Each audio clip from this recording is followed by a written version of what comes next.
오늘도 아침 8시 저는 빈 상가 앞에 서 있습니다. 한 10년쯤 전만 해도 이맘때는 달랐습니다. 열쇠 꾸러미 들고 출근하면 임차인들이 사장님 오셨어요? 그 인사했거든요. 30년 넘게 농협 다니다가 퇴직하고 나서 처음 느낀 보람이었습니다. 이게 내 일터다. 그 자부심이 좋았어요. 그런데 지금은 임대 현수막만 바람에 펄럭입니다. 퇴직금 3억 가까이 투자했는데 지금 남은 건 1억 남짓입니다. 2억 가까이 날린 거죠. 더 아픈 건 출근할 곳이 사라졌다는 겁니다.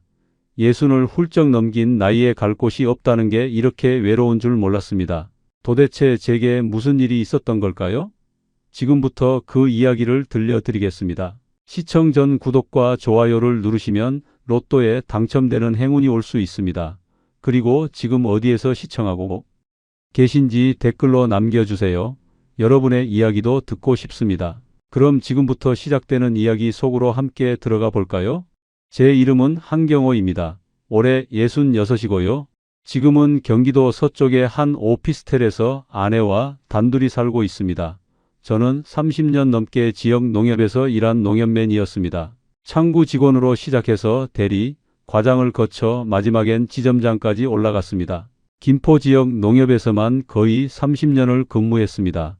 매일 새벽 6시 반에 일어나 출근했고 저녁 7시가 넘어서야 퇴근했습니다. 주말에도 농가 방문하고 고객 관리 다녔습니다.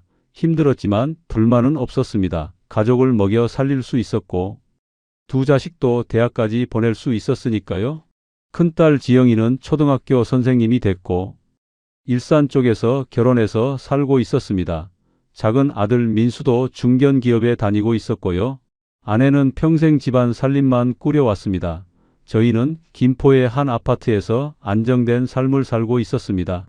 그런데 솔직히 말씀드리면 저는 늘 마음 한구석이 허전했습니다. 김포에서 30년 넘게 살면서 느낀 건데요. 한강만 건너면 바로 일산인데 그 격차가 너무 컸습니다. 농협에서 일하다 보면 일산 쪽 부자 고객들을 상대할 때가 많았습니다. 그분들은 뭔가 달랐어요. 말투도 세련됐고 입는 옷도 달랐습니다. 김포? 거기 농사 짓는 데 아니야? 그런 말을 들을 때면 기분이 묘했습니다. 주말에 가족들과 일산 쪽을 지날 때면 더 그랬습니다. 넓은 도로, 깔끔한 아파트 단지, 번화한 상가들. 아빠, 우리도 일산에 살면 안 돼? 딸 지영이가 어렸을 때 그렇게 물었던 적이 있습니다. 응, 아빠가 돈 많이 벌면 일산 가자 그렇게 대답했지만 마음 한구석이 씁쓸했습니다. 특히 라페스타라는 곳이 있었습니다. 2000년대 초반에 생긴 쇼핑 거리였는데 정말 화려했습니다. 주말이면 젊은 사람들로 넘쳐났고 곳곳에서 공연도 열렸습니다. 드라마 촬영도 자주 왔다고 들었습니다. 나도 언젠가는 저런 곳에 내 자리를 하나 만들어야지. 라페스타를 지나갈 때마다 그런 생각을 했습니다. 김포 촌놈이 아니라 일산 사람이 되고 싶었던 거죠. 부끄럽지만 솔직한 제 마음이었습니다. 그러던 2015년 초반이었습니다. 농협에서 명예퇴직 프로그램이 나왔습니다. 50대 중후반 직원들한테 희망퇴직을 권유하는 거였습니다. 저는 그때 56이었고 정년까지 1년 정도 남았는데 체력적으로 한계를 느끼고 있었습니다. 매일 실적 압박에 시달리고 젊은 직원들이랑 경쟁하는 게 버거웠습니다. 무엇보다 명예퇴직 조건이 괜찮았습니다. 퇴직금에 위로금이랑 특별 보너스를 합치면 3억 가까이 나왔습니다. 한 달에 한 700만 원 넘게 받던 월급을 생각하면 3억은 큰 돈이었습니다. 아내한테 상의했습니다. 아내는 처음엔 반대했습니다. 여보, 정년까지 1년만 더 다니면 되잖아. 왜 지금 나와? 아내 말이 맞긴 했습니다. 1년만 더 버티면 몇 천만 원은 더 받을 수 있었으니까요. 하지만 저는 아내를 설득했습니다. 3억으로 뭔가 투자하면 월급보다 더 많이 벌 수 있어. 건강도 챙기고 여유롭게 살자고. 결국 아내도 동의했고 저는 2015년 상반기에 농협을 떠났습니다. 퇴직하고 한 달쯤 쉬면서 앞으로 어떻게 살지 고민했습니다. 3억을 은행 예금에 넣으면 당시 금리가 한 2% 정도라서 1년에 600만 원 이자밖에 안 나왔습니다. 턱없이 부족했습니다. 주식은 위험했고 코인 같은 건 도박이라고 생각했습니다. 30년 넘게 농협 생활을 하면서 배운 게 있었습니다. 부동산만이 답이라는 겁니다. 특히 상가 부동산이 좋았습니다. 아파트는 시세 차익만 노릴 수 있지만 상가는 월세 수익까지 나왔습니다. 농협 재직할 때 상가 담보 대출을 많이 처리했는데 성공한 고객들을 많이 봤습니다. 좋은 입지에 상가 사서 월세 받으면 평생 먹고 살 수 있었습니다. 그리고 제 머릿속엔 한 곳이 떠올랐습니다. 바로 일산 라페스타였습니다. 이제야 내 기회가 왔구나 그런 생각이 들었습니다. 30년 동경하던 일산에 드디어 제 자리를 만들 수 있겠다는 거죠. 2015년 여름쯤부터 본격적으로 상가 매물을 알아보기 시작했습니다. 일산 쪽 부동산 중개업소 여러 곳을 다니며 상담받았습니다. 중개사들은 한결같이 말했습니다. 일산은 최고 입지고 특히 라페스타는 공실이 거의 없으며 앞으로도 계속 좋을 거라고 했습니다. 실제로 라페스타 메인거리 1층 코너 상가는 권리금만 1억 넘게 붙어 있었습니다. 보증금 1억에 월세 500만 원이 넘었습니다. 저는 놀랐습니다. 그 정도 조건이면 매매가가 10억은 좋게 넘을 텐데 제 예산으로는 불가능했습니다. 중개사가 추천했습니다. 1층이 어려우시면 2층 알아보세요. 2층도 충분히 괜찮습니다. 실제로 2층 상가들도 대부분 공실이 없었습니다. 의류 매장, 카페, 음식점 같은 곳들이 장사를 잘하고 있었습니다. 그런데 그때 제 농협 선배한테서 연락이 왔습니다. 이창섭 선배였는데 저보다 5살쯤 많고 먼저 퇴직해서 일산에 상가를 갖고 있다고 들었습니다. 경호야, 퇴직했다며? 축하한다. 한번 만나자. 며칠 후 일산의 한 카페에서 선배를 만났습니다. 선배는 여유로워 보였습니다. BMW를 타고 왔고 옷차림도 깔끔했습니다. 나 라페스타 쪽에 상가 2개 있어. 월세만 한 달에 600 넘게 나와. 진작 할 걸 그랬어. 선배 말을 듣는데 부러웠습니다. 저도 그렇게 되고 싶었습니다. 선배, 저도 라페스타 상가 알아보는 중인데 어떻게 생각하세요? 선배는 자신 있게 대답했습니다. 좋지, 일산은 절대 안 망해. 특히 라페스타는 젊은 애들이 계속 오니까 걱정 없어. 내가 좋은 매물 나오면 연락해 줄게. 며칠 후 선배한테 연락이 왔습니다. 라페스타 중심부 쪽에 괜찮은 매물이 나왔다는 겁니다. 2층에 위치한 한 40평대 상가였습니다. 저는 여러 번 방문해서 직접 확인했습니다. 평일 저녁에 가보니 젊은 사람들로 넘쳐났습니다. 20대, 30대 커플들이 데이트하고 친구들끼리 밥 먹고 술 마시는 모습이 활기찼습니다. 주말에 가보니 더 놀라웠습니다. 토요일 오후쯤인데 사람이 발 디딜 틈이 없었습니다. 카페마다 대기줄이 길었고 음식점은 예약해야 들어갈 수 있었습니다. 저는 확신했습니다. 이 상권은 절대 망하지 않는다고요? 매매가는 5억 정도였습니다. 임대 조건은 보증금 1억에 월세 380만 원쯤이었습니다. 현재 중견 여성 의류 브랜드가 임차해서 영업 중이었습니다. 저는 계산기를 두드렸습니다. 제 퇴직금이 3억 가까이 되니까 2억 정도 대출받으면 됐습니다. 당시 상가 담보 대출 금리가 연 3%대 중반쯤이었으니 월 이자가 한 60만 원 안팎이었습니다. 월세 380만 원에서 이자 60만 원을 빼면 순수익이 320만 원쯤 나왔습니다. 연간 한 3,800만 원 정도였습니다. 수익률로 계산하면 연 78% 정도였습니다. 은행 예금 2%랑 비교하면 거의 4배였습니다. 저는 흥분됐습니다. 이 정도면 충분히 괜찮은 투자라고 판단했습니다. 하지만 신중해야 했습니다. 중개사한테 물었습니다. 임차인이 계속 장사를 잘할 수 있을까요? 나중에 나가면 어떻게 되나요? 중개사는 자신 있게 대답했습니다. 이 브랜드 여기서 한 7년째 장사하고 있고 매출도 괜찮아요. 설사 나간다 해도 라페스타는 공실 걱정이 없습니다. 실제로 주변 상가들을 보니 공실이 거의 없었습니다. 간판이 새로 바뀐 곳도 있었지만 비어있는 곳은 찾아보기 어려웠습니다. 2015년 가을쯤 계약을 진행했습니다. 매도인은 60 초반쯤 되는 남성이었는데 건강 문제로 상가를 처분한다고 했습니다. 몇 년 전에 한 4억 중반대에 샀는데 5억에 파는 거라 수익이 크진 않아요. 하지만 그동안 월세 수익 많이 받았으니 나쁘지 않죠. 저는 농협에 상가 담보 대출을 신청했습니다. 30년 넘게 근무한 농협이었고 퇴직한 지 얼마 안 됐으니까 대출 승인이 쉬웠습니다. 담보 인정 비율도 60%쯤 나와서 이력 대출이 가능했습니다. 계약금으로 5천만 원을 주고 중도금이랑 잔금은 대출금으로 처리했습니다. 2015년 가을쯤 소유권 이전 등기가 완료됐습니다. 저는 건물주가 됐습니다. 정확히는 상가 한 호실의 주인이었지만 기분이 정말 좋았습니다. 첫 월세가 그해 말쯤 들어왔습니다. 380만 원이 제 통장에 찍혔습니다. 짜릿했습니다. 은행 이자 60만 원 가까이 빼고 320만 원 정도가 순수익이었습니다. 이 돈으로 생활하면 여유로웠습니다. 아내한테 자랑했습니다. 여보, 내가 투자 잘했지? 이제 걱정 없이 살 수 있어. 아내도 좋아했습니다. 매달 300 넘게 들어오면 우리 생활비로 충분하고 남는 돈은 저축할 수 있겠네. 김포 친구들 만날 때마다 자랑했습니다. 야, 나 일산 라페스타에 상가 샀어. 매달 월세 300 넘게 나와. 다들 부러워했습니다. 역시 농협 출신답게 안목이 있네. 우리는 그냥 김포에서 늙어가는데. 그 말을 들을 때마다 기분이 좋았습니다. 평생 김포에서 촌놈 취급받던 제가 드디어 일산 건물주가 된 거니까요. 2016년이 시작됐습니다.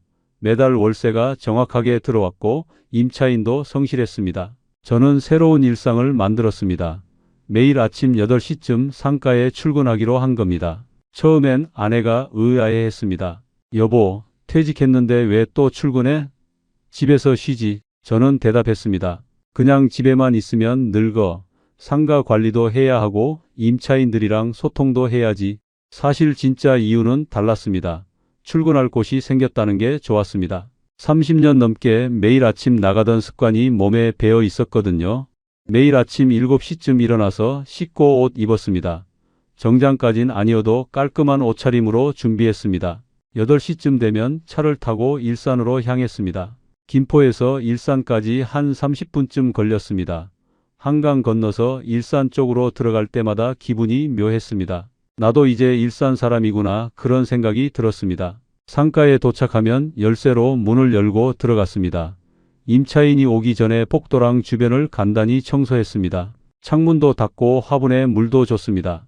9시쯤 되면 임차인 직원들이 출근했습니다. 사장님 오셨어요? 일찍 나오셨네요. 응, 주변 정리 좀 하고 있었어. 간단하게 인사 나누고 그날 매장 상황도 물어봤습니다. 장사 잘 되는지 불편한 건 없는지 확인했습니다. 10시쯤 되면 라페스타가 활기를 띠기 시작했습니다. 젊은 사람들이 하나 둘 모여들었고 카페들이 문을 열었습니다. 저는 상가 주변을 천천히 걸었습니다. 다른 상가들도 구경하고 어떤 가게가 장사 잘 되는지 관찰했습니다. 마치 제가 이 거리 전체를 관리하는 것 같은 기분이었습니다. 점심때쯤 되면 라페스타 내 음식점에서 밥을 먹었습니다. 혼자 먹을 때도 있었지만 가끔은 다른 상가주들이랑 같이 먹었습니다. 상가주들끼리 모임도 있었습니다. 한 달에 한두 번쯤 만나서 식사하고 정보도 교환했습니다. 다들 장사가 괜찮다고 했습니다. 요즘 젊은 애들이 돈을 잘 써요. 커피 한 잔에 8,000원씩 하는데도 줄 서서 마셔요. 주말엔 발 디딜 틈이 없어요. 특히 봄, 가을엔 사람이 미어터져요. 그런 이야기 듣는 게 좋았습니다. 제 투자가 옳았다는 확신이 들었으니까요. 저녁 때쯤 되면 집으로 돌아갔습니다. 아내가 물었습니다. 오늘도 상가 갔다 왔어? 응, 임차인들이랑 인사하고 주변 정리 좀 했지. 매일 갈 필요 있어? 월세만 잘 들어오면 되는 거 아니야?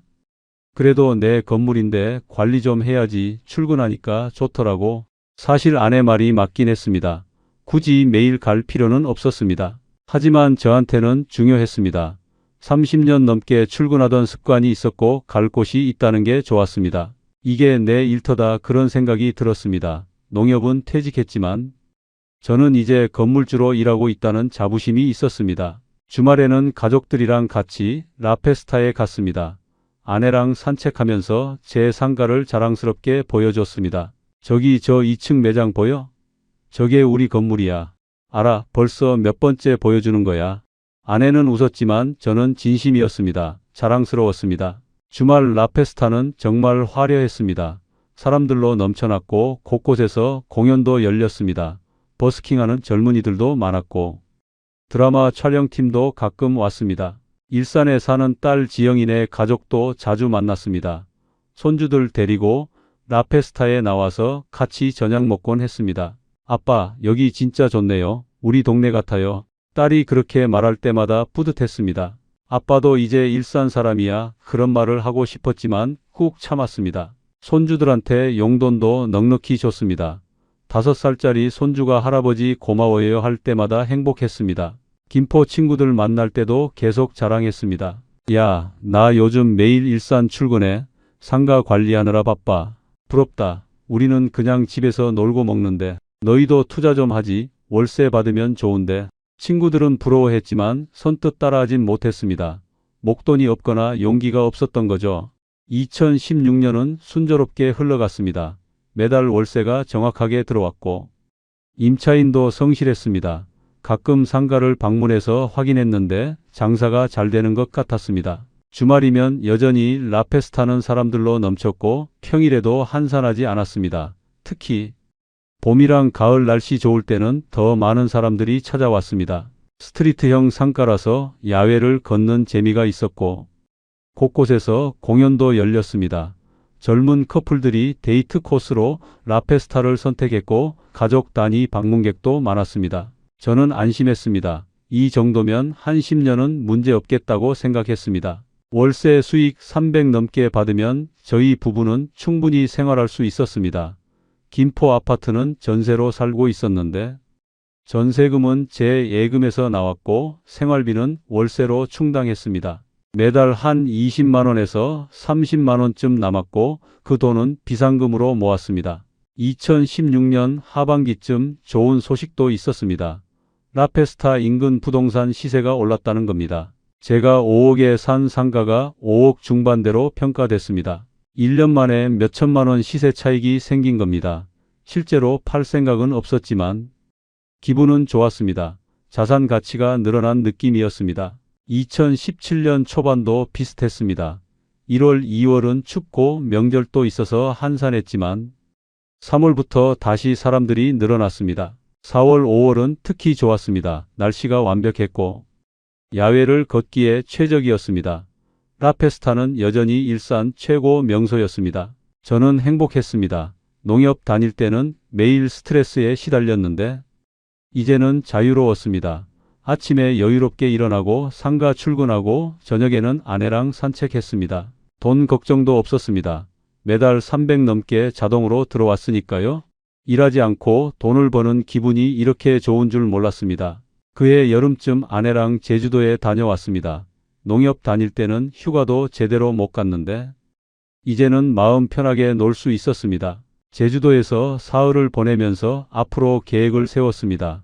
이대로 한 10년만 월세를 받으면 대출을 다 갚을 수 있었습니다. 그 다음부터는 월세 전액이 순수익이 되는 겁니다. 70 중반쯤 되면 대출 없이 매달 380만 원을 받을 수 있었습니다. 연금처럼 평생 받으면서 살 수 있는 거죠. 모든 게 완벽해 보였습니다. 하지만 그 완벽한 계획은 2017년 여름쯤 한 가지 사건으로 무너지기 시작했습니다. 2017년 여름쯤이었습니다. 뉴스에서 이상한 소식을 들었습니다. 일산 근처에 스타필드라는 대형 쇼핑몰이 개장한다는 겁니다. 처음에는 대수롭지 않게 생각했습니다. 대형 쇼핑몰이 하나 더 생기면 오히려 일산 전체가 활성화되겠지. 그렇게 생각했습니다. 선배 창섭이한테 전화했습니다. 선배, 스타필드 개장한다던데 괜찮겠죠? 선배도 별로 걱정 안 했습니다. 괜찮아. 라페스타랑은 느낌이 다르잖아. 오히려 일산 전체 유동인구가 늘어날 거야. 저도 그렇게 믿었습니다. 2017년 8월쯤 스타필드가 문을 열었습니다. 뉴스에서 엄청난 인파가 몰렸다고 보도했습니다. 개장 첫 주말에 수십만 명이 다녀갔다고 했습니다. 처음 한두 달은 라페스타에도 영향이 없어 보였습니다. 8월, 9월에도 월세가 정상적으로 들어왔고 유동인구도 비슷했습니다. 하지만 10월쯤부터 뭔가 이상한 기운이 느껴지기 시작했습니다. 평일 아침 8시쯤 상가에 출근했는데 폭도가 유난히 한산했습니다. 예전엔 다른 매장 직원들이랑 인사 나눴는데 요즘은 사람이 별로 없었습니다. 주말에도 예전만큼 붐비지 않았습니다. 토요일 오후쯤 라페스타를 걸어봤는데 사람이 확실히 줄었습니다. 특히 젊은 커플들이 눈에 띄게 줄었습니다. 저는 계절적 요인이라고 생각했습니다. 가을이 지나고 겨울이 오면 원래 손님이 줄어드니까요. 하지만 11월쯤 임차인한테서 연락이 왔습니다. 사장님, 죄송한데 월세를 좀 깎아주실 수 없을까요? 매출이 많이 줄었어요. 저는 당황했습니다. 2년 가까이 아무 문제 없었는데 갑자기 왜 그러냐고 물었습니다. 스타필드 때문인 것 같아요. 젊은 손님들이 확 줄었거든요. 임차인을 직접 만나서 이야기를 들어봤습니다. 심각했습니다. 저희 주 타겟이 20대, 30대 여성인데요. 그분들이 스타필드로 다 빠져나갔어요. 스타필드는 실내 쇼핑몰이라 날씨 영향을 안 받잖아요. 브랜드도 더 다양하고 아쿠아리움 같은 볼거리도 있고요. 게다가 주차장도 넓고 편리해요. 라페스타는 주차가 불편하고 스트리트형이라 날씨에 영향을 많이 받거든요. 임차인은 계속 말했습니다. 전년 같은 기간 대비 매출이 한 30% 가까이 감소했어요. 이대로 가면 적자예요. 월세를 380에서 330만 원쯤으로 50만 원만 깎아주시면 안 될까요? 저는 고민했습니다. 깎아주기는 싫었지만 임차인이 나가면 더 큰 손해였습니다. 새 임차인을 구하는 것도 쉽지 않을 것 같았습니다. 선배 창섭이한테 전화했습니다. 선배, 임차인이 월세 깎아달래요. 스타필드 때문에 매출이 줄었대요. 선배도 한숨을 쉬었습니다. 나도 같은 얘기 들었어. 우리 임차인도 장사 안 된다고 난리야. 선배는 어떻게 하실 거예요? 일단 좀 깎아줘야 할 것 같아. 나가면 더 골치 아프잖아. 선배 말을 듣고 저도 결심했습니다. 결국 2017년 말쯤부터 월세를 330만 원으로 낮춰줬습니다. 2018년 초부터 월세 수익이 줄었습니다. 330만 원에서 대출이자 60만 원 가까이 빼면 순수익이 270만 원쯤이었습니다. 50만 원이 줄어든 건데 생활비로는 충분했지만 기분이 좋지 않았습니다. 더 큰 문제는 라페스타 전체 분위기였습니다. 2018년 상반기 내내 유동인구가 계속 줄었습니다. 평일은 물론이고 주말에도 예전 같지 않았습니다. 매일 아침 8시쯤 출근하는데 폭도가 점점 한산해졌습니다. 주변 상가에 공실이 하나 둘 생기기 시작했습니다. 특히 의류 매장들이 힘들어했습니다. 젊은 여성들이 라페스타를 안 오니까 옷 가게가 타격을 받는 겁니다. 상가주 모임에 나갔는데 다들 걱정이 많았습니다. 요즘 장사 어때요? 별로예요. 작년보다 매출이 한 2030% 떨어졌어요. 임차인이 월세 깎아달래서 깎아줬어요. 다들 비슷한 처지였습니다. 제가 아는 상가주 한 분은 1층 코너 상가를 갖고 있었는데 임차인이 몇 개월 만에 나갔다고 했습니다. 권리금 1억 가까이 받고 들어왔는데 장사가 안 돼서 버티지 못하고 나갔어요.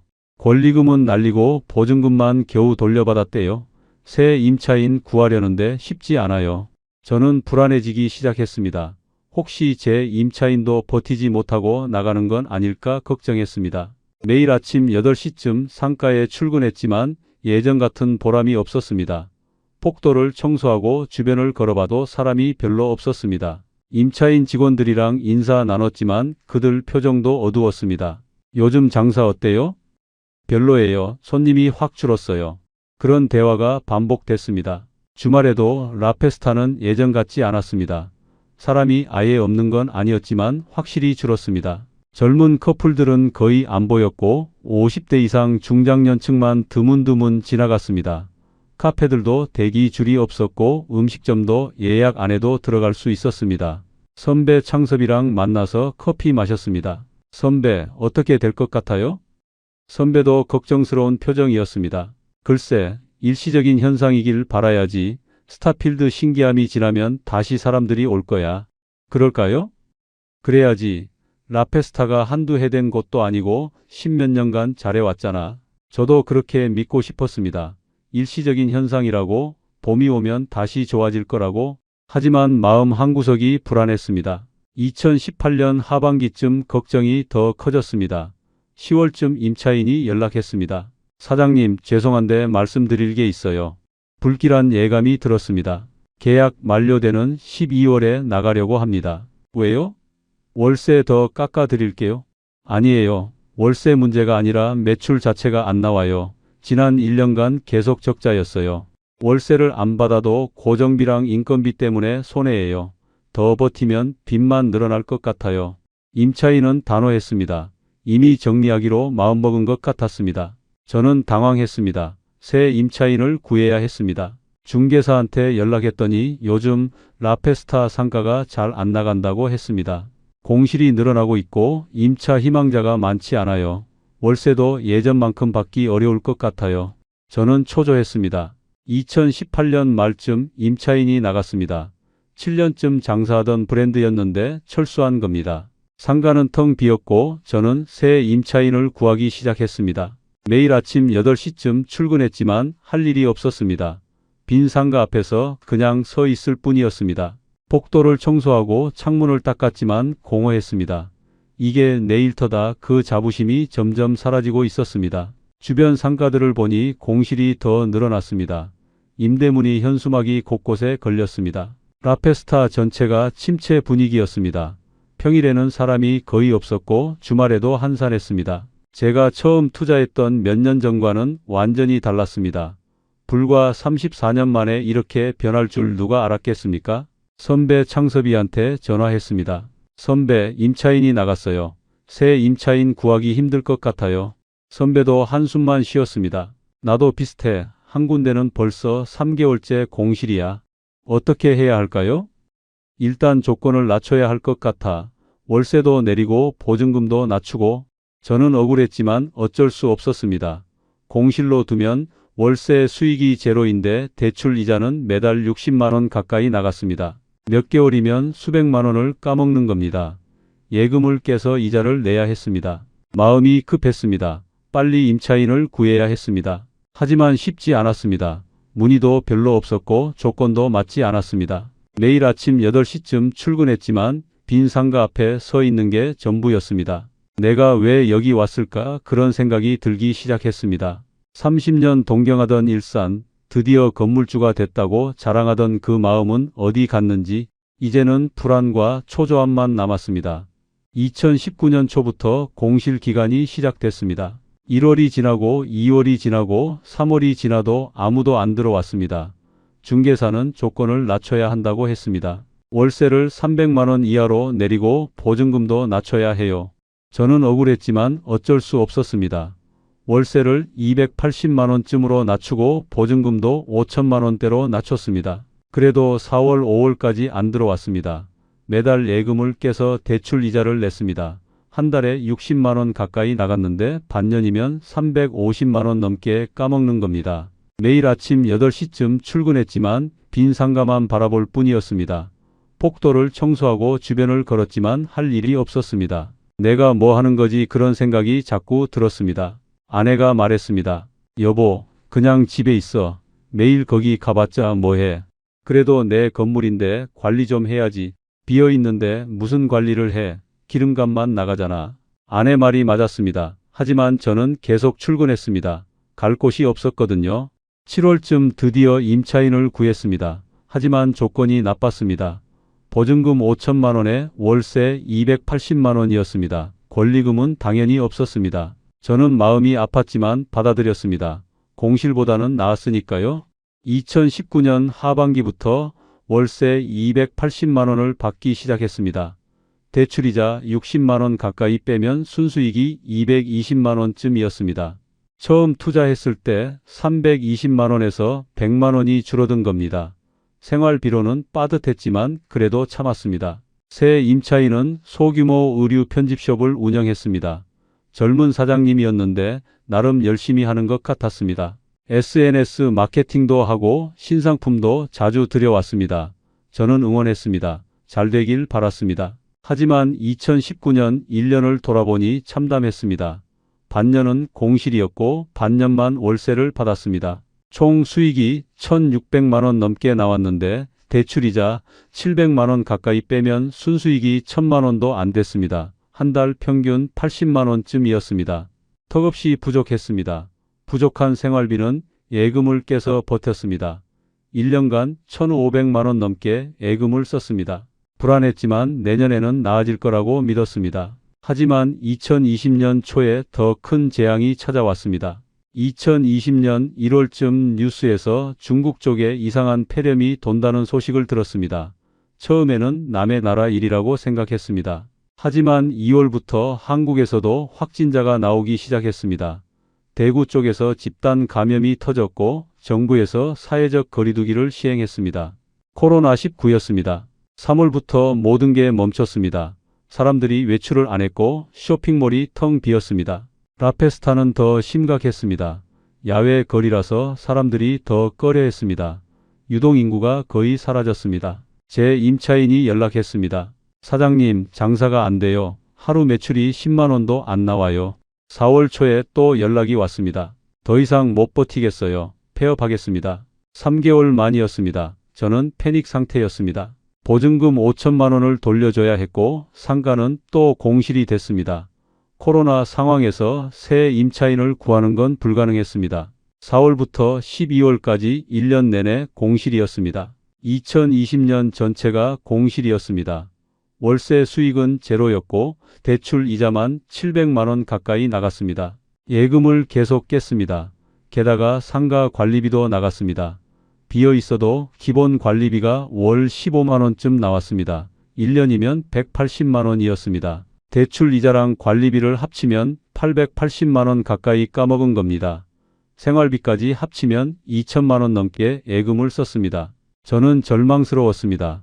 상가 시세도 떨어졌습니다. 중개사한테 물어보니 지금은 3억 중반대라고 했습니다. 5억에서 1억 5천만 원 가까이 떨어진 겁니다. 팔고 싶어도 살 사람이 없었습니다. 코로나 상황에서 누가 라페스타 상가를 사겠습니까? 저는 버티는 수밖에 없었습니다. 코로나가 끝나길 기다렸습니다. 매일 아침 8시쯤 출근했지만 빈 상가 앞에서 서 있는 게 전부였습니다. 복도에는 사람이 없었고 주변 상가들도 대부분 문을 닫았습니다. 임대문의 현수막만 바람에 펄럭이었습니다. 라페스타는 유령 상권이 됐습니다. 아내가 말했습니다. 여보, 이제 그만 가. 거기 가봤자 뭐해. 그래도 내 건물인데. 비어있는데 무슨 건물이야. 그냥 짐덩이지. 아내 목소리가 차가웠습니다. 예전엔 제 투자를 믿어줬는데 이제는 아니었습니다. 선배 창섭이한테 전화했습니다. 선배, 어떻게 하면 좋을까요? 선배도 한숨만 쉬었습니다. 나도 비슷해. 두 군데 다 공실이야. 빚만 늘어가고 있어. 팔까요? 지금 팔면 큰 손해야. 그냥 버티는 수밖에 없어. 2021년에도 상황은 나아지지 않았습니다. 백신이 나왔지만 변이가 계속 나왔고 확진자가 끊이지 않았습니다. 거리두기는 계속됐고 라페스타는 계속 비어 있었습니다. 상반기 내내 공실이었습니다. 저는 조건을 더 낮췄습니다. 월세를 220만 원으로 내렸고 보증금도 3천만 원대로 낮췄습니다. 그래도 아무도 안 들어왔습니다. 7월쯤 중개사가 연락했습니다. 한 분이 관심 있는데 월세를 180만 원으로 낮춰달래요. 저는 화가 났습니다. 180만 원이면 대출 이자도 못 건지는데 말이 돼요? 사장님, 그래도 공실보단 낫지 않을까요? 중개사 말을 듣고 이성적으로 생각해보니 180만 원이라도 받는 게 나았습니다. 공실로 두면 제로인데 180만 원이면 대출이자 빼고도 120만 원쯤은 남았습니다. 9월쯤 그 조건으로 계약했습니다. 2021년 1년 동안 한 7개월은 공실이었고 몇 개월만 월세를 받았습니다. 총 수익이 400만 원도 안 됐고 대출이자는 700만 원 가까이 나갔습니다. 300만 원 넘게 적자였습니다. 관리비까지 합치면 500만 원 넘게 손해였습니다. 예금이 계속 줄어들었습니다. 제 자산이 녹아내리고 있었습니다. 9월부터 새 임차인이 들어왔습니다. 젊은 부부가 운영하는 카페였습니다. 30대 초반쯤 보이는 부부였는데 남편은 전직 바리스타였고 아내는 디저트를 만든다고 했습니다. 코로나 상황에도 불구하고 도전한다며 의욕을 보였습니다. 저는 응원했습니다. 이 부부가 잘 됐으면 했습니다. 월세는 180만 원이었습니다. 대출이자 60만 원 가까이 빼면 순수익이 120만 원이었습니다. 한 달 생활비로는 턱없이 부족해서 매달 100만 원쯤 예금을 깼습니다. 2022년 5월쯤까지는 버텼습니다. 하지만 6월부터 임차인이 힘들어했습니다. 사장님, 매출이 안 나와요. 하루 10만 원도 안 돼요. 라페스타 자체에 사람이 없어요. 실제로 방문해보니 한산했습니다. 평일은 물론 주말에도 예전 같지 않았습니다. 젊은 커플은 거의 안 보였고 50대 이상 중장년층만 드문드문 지나갔습니다. 7월에 임차인이 월세 유예를 요청했습니다. 한 달만 미뤄주시면 안 될까요? 저는 고민했지만 허락했습니다. 나가면 더 큰 문제니까요. 8월에 밀린 월세를 받았지만 10월에 똑같은 요청이 왔습니다. 11월에 2달치를 받기로 했지만 11월이 돼도 연락이 없었습니다. 제가 먼저 전화하니 임차인이 울먹였습니다. 사장님, 죄송해요. 더 이상 못 버티겠어요. 폐업하겠습니다. 밀린 월세 270만 원은 보증금에서 제하시면 돼요. 보증금 3천만 원에서 270만 원을 빼고 2,700만 원 넘게 돌려줘야 했습니다. 예금에서 빼야 했습니다. 12월 말쯤 임차인이 나갔습니다. 1년 조금 넘게 버티다 포기한 겁니다. 젊은 부부의 꿈이 1년 만에 무너졌습니다. 저는 미안했습니다. 제 건물 때문에 저 부부가 고생한 거니까요. 매일 아침 8시쯤 출근했지만 이제는 의미가 없었습니다. 빈 상가 앞에 서서 임대 현수막만 바라볼 뿐이었습니다. 이게 내 일터다. 그 자부심은 완전히 사라졌습니다.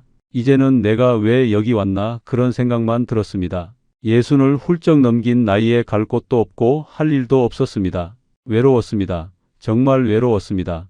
2023년부터 상황이 더 악화됐습니다. 코로나는 끝났지만 라페스타는 회복되지 않았습니다. 공실률이 폭증했습니다.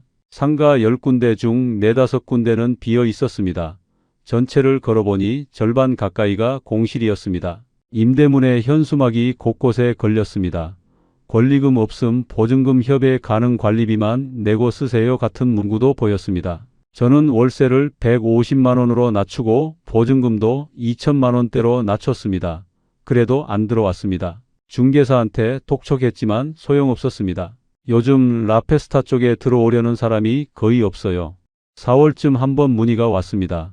월세 100만 원에 보증금 1천만 원을 원한다는 겁니다. 저는 거절했습니다. 월세 100만 원이면 대출 이자도 못 건진다고 생각했습니다. 나중에 후회했습니다. 그때라도 받을 걸 하고요. 1년 내내 공실이었습니다. 대출 이자랑 관리비로 880만 원 가까이 까먹었습니다. 생활비까지 합치면 매달 200만 원쯤 예금을 썼습니다. 1년에 2,400만 원이었습니다. 가을쯤 충격적인 소식을 들었습니다.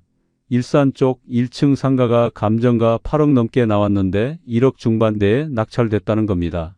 감정가의 20%도 안 됐습니다. 여러 번 유찰 끝이었습니다. 소름이 돋았습니다. 일산 상권이 이렇게 무너졌다니요? 제 상가 시세도 확인했습니다. 중개사는 2억 중후반대라고 했습니다. 5억에서 2억 조금 넘게 떨어진 겁니다. 12월에 예금 잔액을 확인했습니다.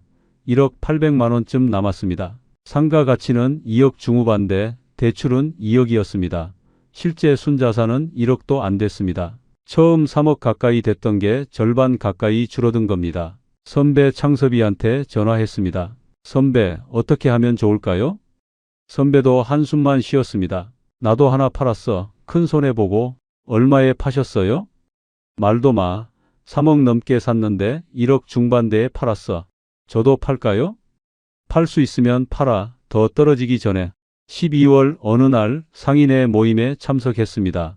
다들 비슷한 처지였습니다. 공실로 고생하고 월세도 못 받고 있었습니다. 1층 코너 상가도 2년째 비어 있다고 했습니다. 상인회장이 말했습니다.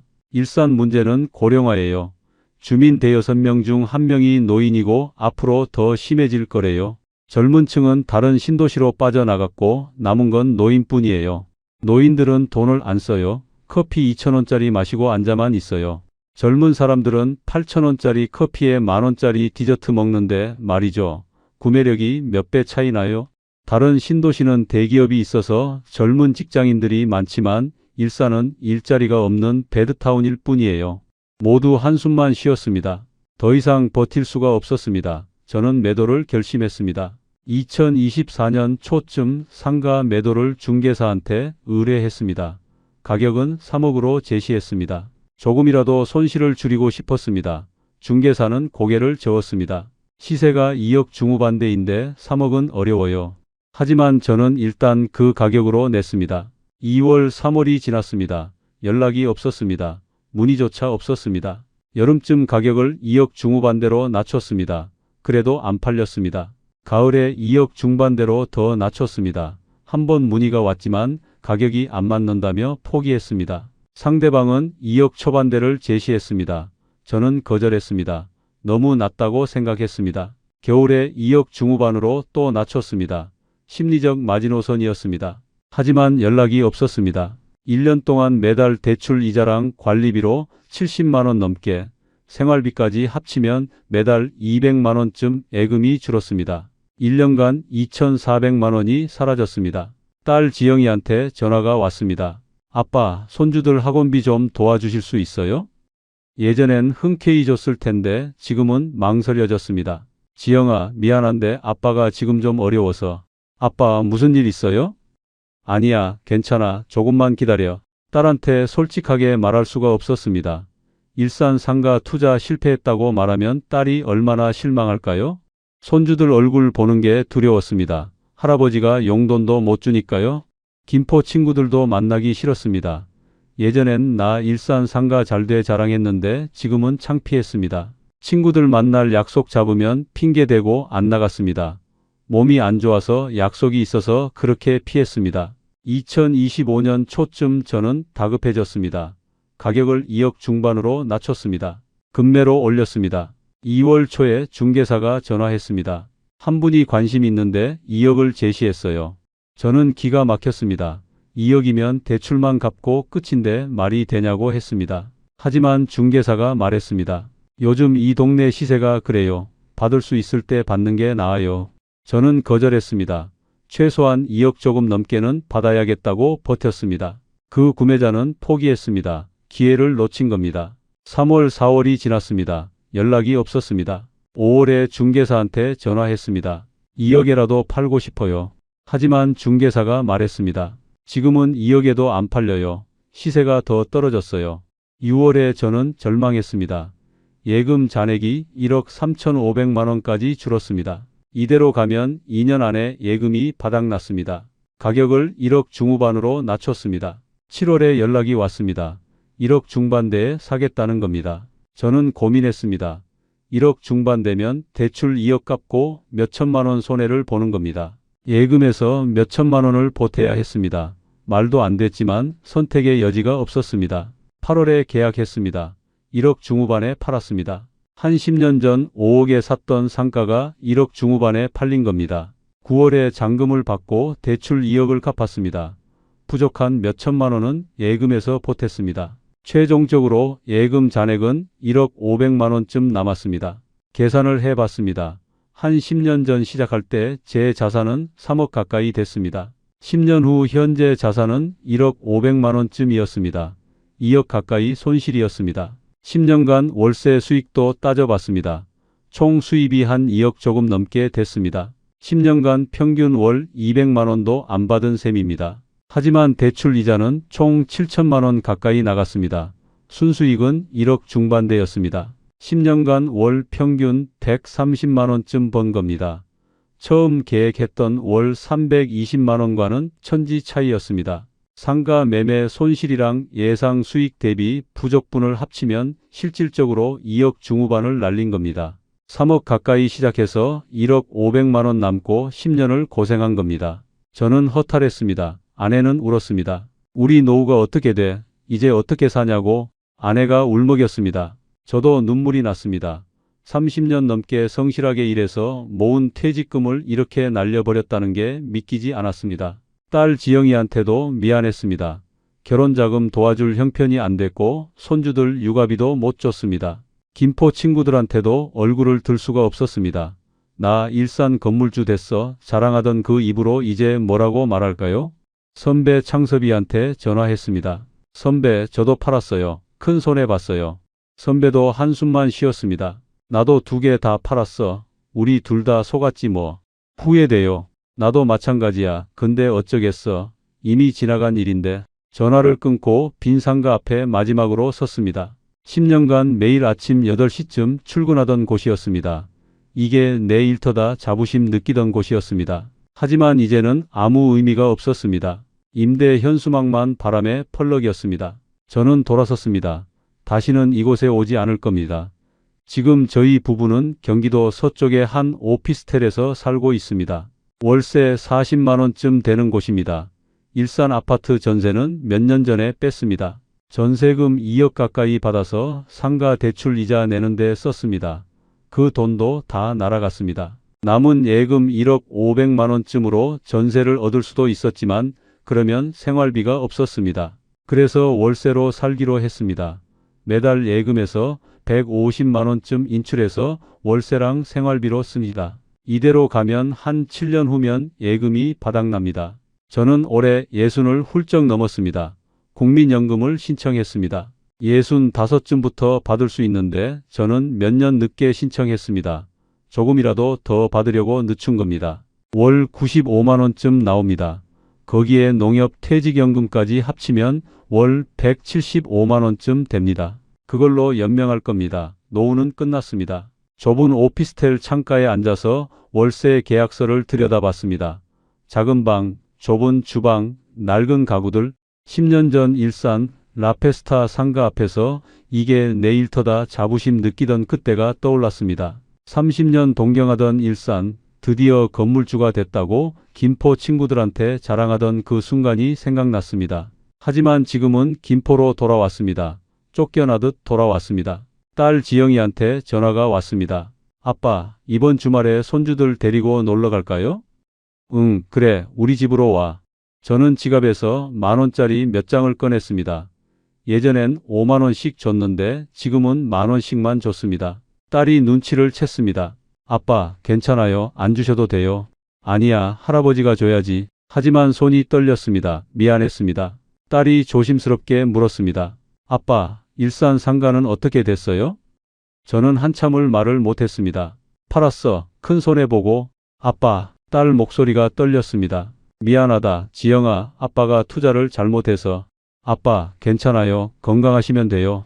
하지만 딸 눈에도 눈물이 맺혔습니다. 딸은 알고 있었습니다. 제가 얼마나 일산을 동경했는지, 건물주가 됐다고 얼마나 자랑스러워했는지 그게 다 무너진 걸 알고 있었습니다. 저녁에 딸네 가족이 돌아가고 아내랑 단둘이 앉아 있었습니다. 여보, 미안해. 내가 투자를 잘못해서. 아내는 한숨만 쉬었습니다. 이제 와서 미안하다고 뭐가 달라져. 그냥 남은 돈이라도 아껴 써야지.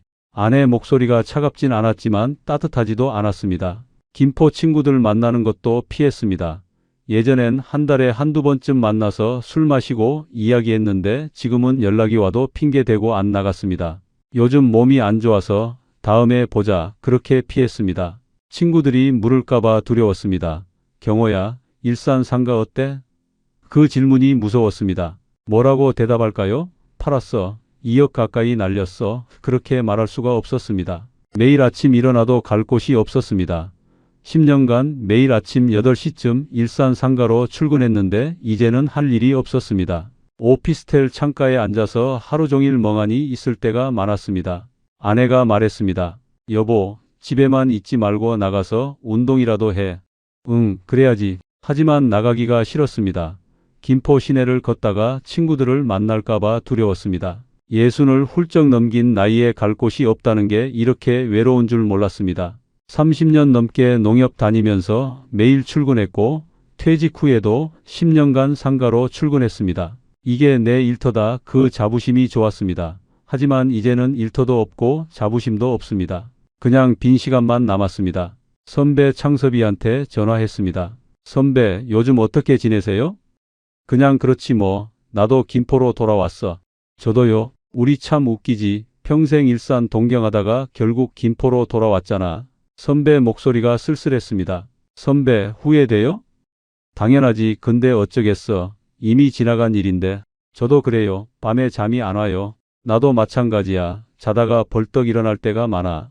전화를 끊고 창밖을 바라봤습니다. 김포 시내가 보였습니다. 30년 넘게 살던 곳인데 이제는 낯설게 느껴졌습니다. 한강 건너 일산 쪽을 바라봤습니다.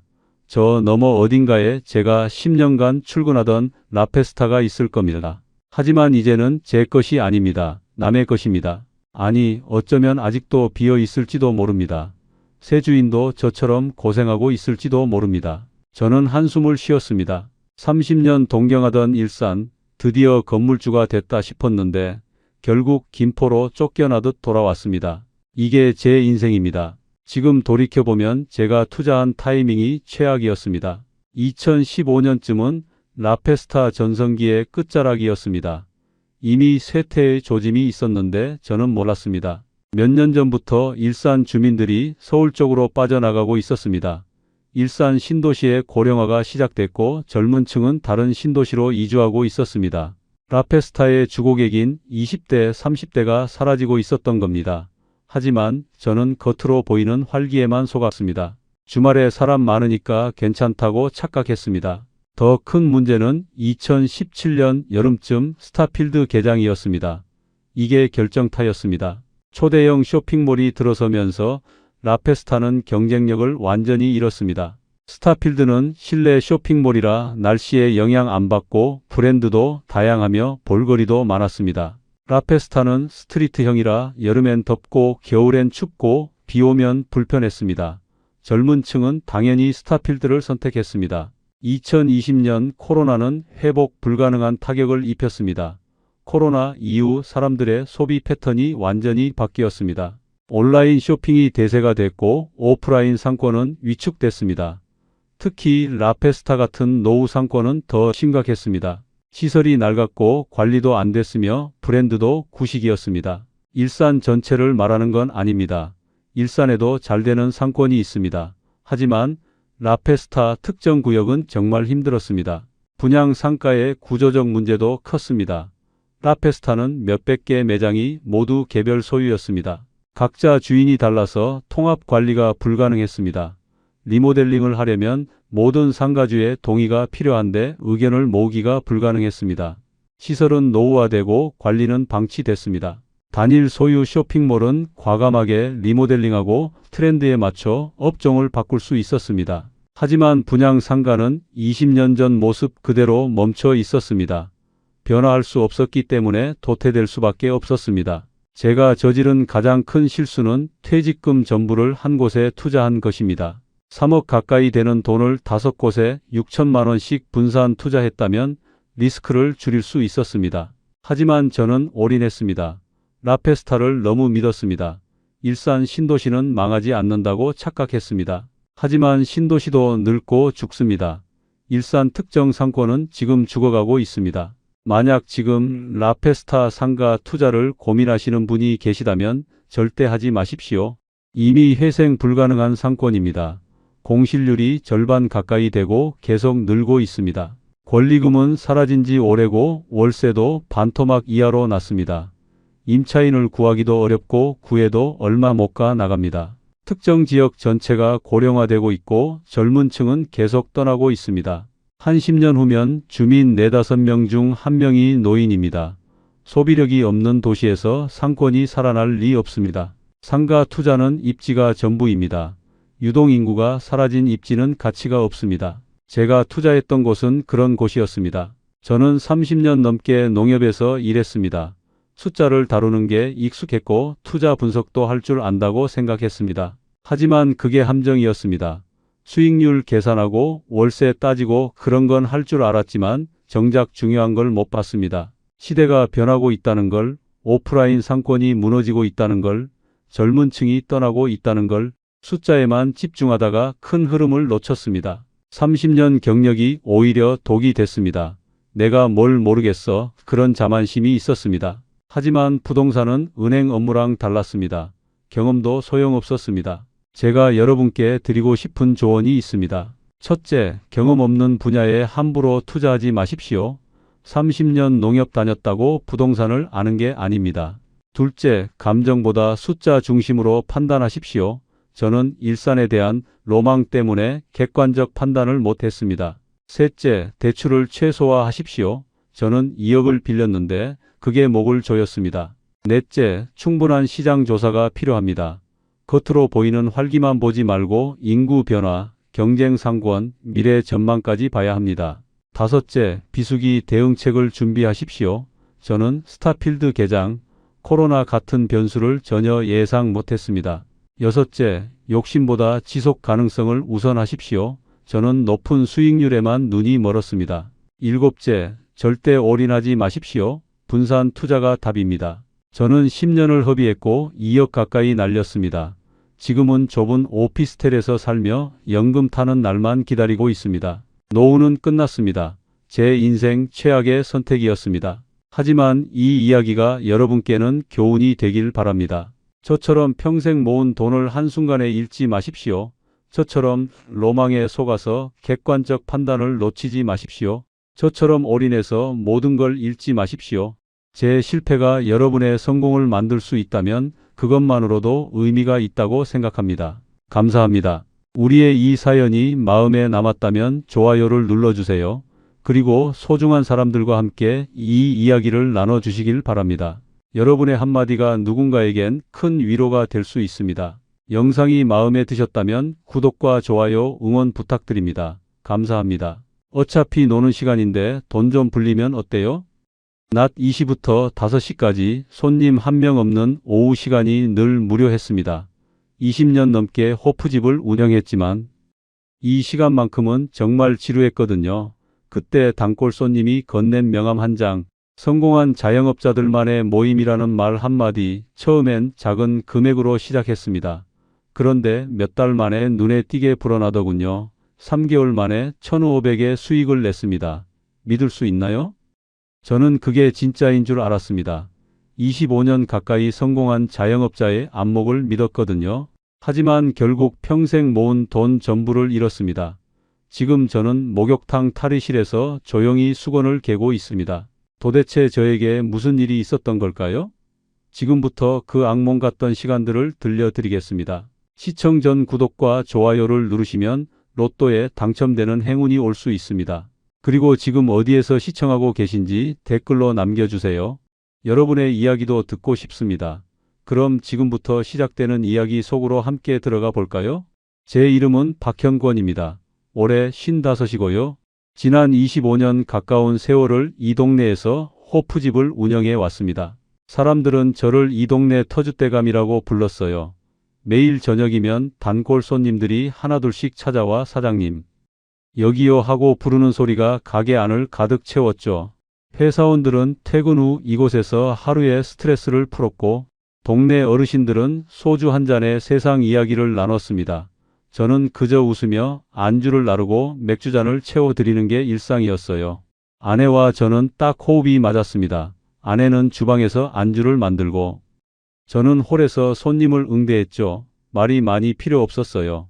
눈빛만 봐도 무엇이 필요한지 알 수 있었으니까요. 여보, 삼겹살 2인분 추가요? 알았어, 금방 나가. 그렇게 짧은 대화만으로도 충분했습니다. 20년 넘게 함께 일해온 사이니까요.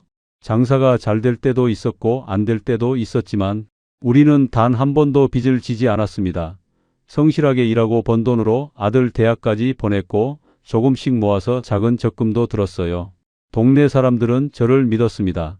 박 사장님은 정말 성실하세요. 저 집은 장사를 참 깔끔하게 해. 그런 말들을 들을 때면 가슴이 뿌듯했죠. 저녁 6시만 되면 가게는 손님들로 가득 찼습니다. 사장님, 여기 맥주 한 병 더요. 사장님, 오늘 안주 뭐가 좋아요? 그런 소리들이 귓가에 맴돌았어요. 테이블마다 웃음소리가 터져 나오고 잔을 부딪히는 소리가 경쾌했습니다. 저는 그 소리들이 참 좋았어요. 누군가의 하루를 조금이라도 행복하게 만들어준다는 게 자랑스러웠으니까요. 아내는 주방에서 늘 묵묵히 일했습니다. 설거지를 하면서도 안주를 만들면서도 저를 지켜봐 줬어요. 가끔 제가 힘들어 보이면 말없이 제 어깨를 토닥여줬죠. 오늘 손님 많았네. 그러게, 고생했어. 그게 전부였습니다. 하지만 그 짧은 대화 속에 서로에 대한 모든 마음이 담겨 있었어요. 하지만 낮 시간은 달랐습니다. 오후 2시부터 5시까지 그 시간만큼은 정말 무료했거든요. 손님이 한 명도 없었어요.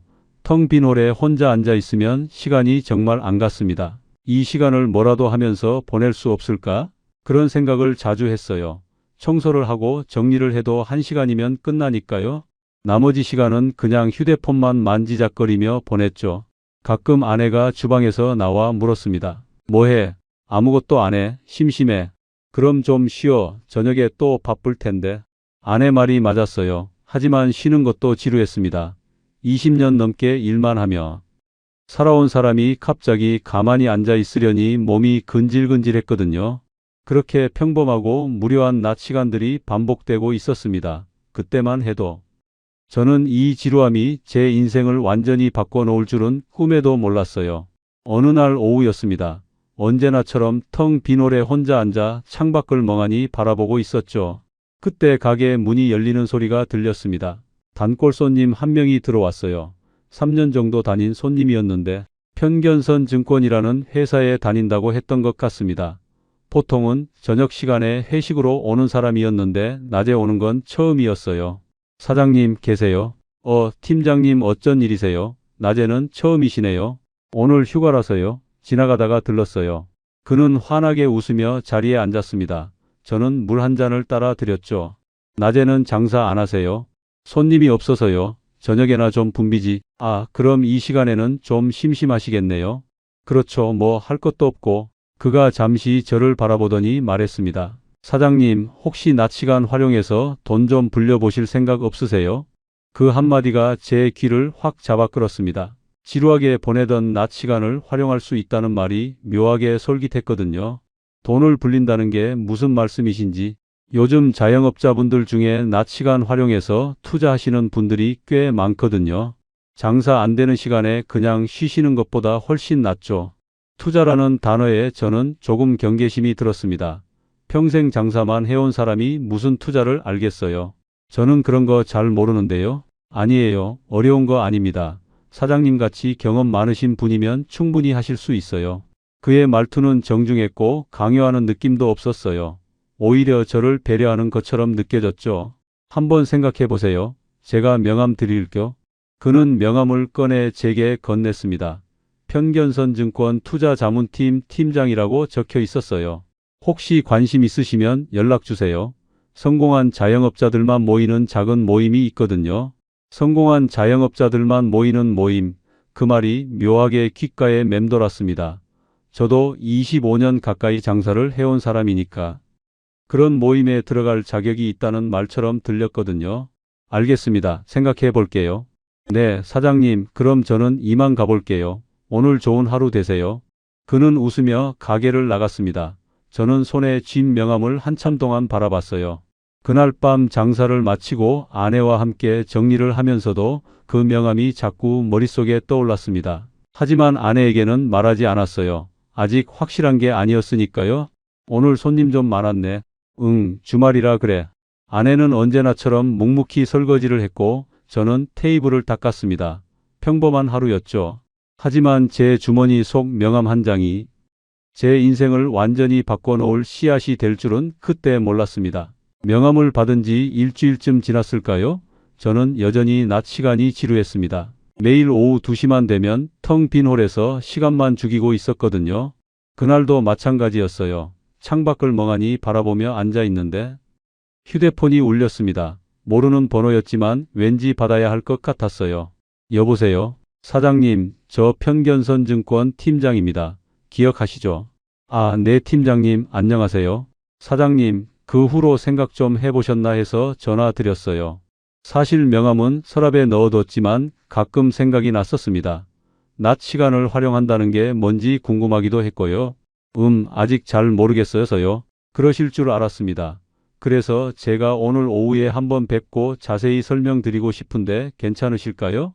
저는 잠시 망설였습니다. 하지만 어차피 할 일도 없는 오후였고 들어만 보는 거야 나쁠 게 없다는 생각이 들었어요. 네, 좋습니다. 몇 시쯤 오실 건가요?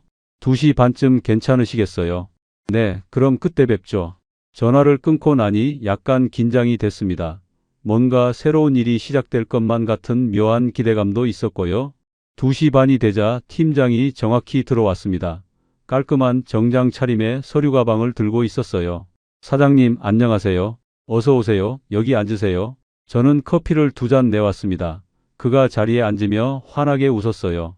박 대표님, 이렇게 시간 내주셔서 감사합니다. 박 대표님, 그 순간 제 귀가 번쩍 뜨였습니다. 저를 대표님이라고 부른 건 처음이었거든요. 단골 손님들은 그냥 사장님이라고만 불렀는데 대표님이라는 호칭이 묘하게 기분 좋았어요. 아, 네, 뭐 할 일도 없는 시간이라. 박 대표님께서 이 동네에서 25년 가까이 장사하셨다고 들었습니다. 정말 대단하신 거 아시죠? 뭐 그냥 열심히 한 것뿐인데요. 아닙니다. 요즘 자영업이 얼마나 힘든데요. 그걸 25년 가까이 하셨다는 건 정말 능력이 있으시다는 겁니다. 그의 칭찬에 저도 모르게 어깨가 으쓱해졌습니다. 평소에는 그냥 일만 하느라 제가 뭘 잘했는지 생각해 본 적이 없었거든요. 사실 박 대표님 같은 분들이 저희가 찾는 분들입니다. 그게 무슨 말씀이신지 그가 가방에서 태블릿을 꺼냈습니다. 화면을 켜더니 보여줬어요. 이게 저희가 운영하는 VIP 투자 자문 채널입니다. 성공한 자영업자들만 초대하는 비공개 모임이에요. 화면에는 카카오톡 채팅방 같은 게 보였습니다. 사람들이 주식 이야기를 하고 있었어요. 보세요. 여기 계신 분들이 다 박 대표님처럼 오랫동안 사업하신 분들입니다. 연매출 3억 이상 자영업자분들만 초대하거든요. 연매출 3억 이상, 저희 가게도 그 정도는 됐습니다. 제가 그런 조건을 충족하는 사람이라는 게 뭔가 자랑스러웠어요. 여기 계신 분 중에는 프랜차이즈 대표님들도 계시고 건물주 사장님들도 계십니다. 그런 분들이 왜 이런 걸 하시는 거죠? 간단합니다. 다들 사업으로 돈을 버시잖아요. 그런데 그 돈을 그냥 은행에만 넣어두면 이자가 얼마 안 되니까요. 그래서 여유 자금으로 투자를 하시는 겁니다. 그 말이 일리가 있다고 생각됐습니다. 저도 적금을 들어뒀지만 이자가 정말 얼마 안 됐거든요. 하지만 저는 주식 같은 거 해본 적이 없어서요. 그래서 저희가 있는 겁니다. 박 대표님께서 직접 하시는 게 아니에요. 저희 전문 애널리스트들이 분석한 정보를 드리면 박 대표님은 그냥 버튼만 누르시면 됩니다. 버튼만 누르면 된다. 그 말이 참 쉽게 들렸어요. 그리고 박 대표님, 어차피 낮 시간에 노시잖아요. 이 시간 활용해서 돈 좀 불리시면 나중에 은퇴하셔도 여유롭게 사실 수 있어요. 그 말에 저는 조금 흔들렸습니다. 사실 55이면 이제 은퇴도 생각해야 할 나이였거든요. 아들도 대학 졸업하고 취직했으니 이제 저희 부부 노후를 준비할 때였죠. 일단 이거 한번 보세요. 그가 다시 화면을 넘겼습니다. 누군가의 계좌 인증 화면이었어요. 빨간 글씨로 수익률이 떡하니 박혀 있었습니다. 이분은 한 달 만에 30% 수익 내셨어요. 원래 2천만 원 넣으셨는데 지금 2,600이 됐죠. 30% 은행 1년 이자보다 훨씬 많았습니다. 물론 항상 이렇게 되는 건 아닙니다. 하지만 저희 정보력은 정말 확실하거든요. 그런데 이게 안전한 건가요? 물론입니다. 박 대표님, 저희 평견선증권은 정식 금융회사입니다. 그리고 이건 불법도 아니고 정상적인 투자 자문이에요. 그의 말투는 침착했고 확신에 차 있었습니다. 제가 걱정하는 부분들을 정확히 짚어서 설명해 줬어요. 일단 무료 체험부터 해보세요. 한 달 동안 저희 채팅방에 들어오셔서 분위기만 보시는 겁니다. 돈은 한 푼도 안 넣으셔도 돼요. 무료 체험이라는 말에 저는 안심이 됐습니다. 손해볼 게 없다는 생각이 들었거든요. 그럼 일단 한번 들어가 볼까요? 정말요? 박 대표님 현명하십니다. 그는 바로 제 휴대폰을 받아 카카오톡 채팅방 링크를 보냈습니다. 제가 클릭하자 채팅방에 입장됐어요. 대한민국 성공 자영업자 VIP 투자 연구소. 그런 이름의 채팅방이었습니다. 벌써 50명 넘는 사람들이 있었어요. 여기서 매일 아침 리더님이 오늘의 종목 분석을 올려주십니다. 그거 보시고 따라만 하시면 돼요. 리더님이요? 네, 저희 투자 자문의 최고 전문가십니다. 이분이 정말 대단하신 분이에요. 채팅방을 보니 사람들이 열심히 대화하고 있었습니다.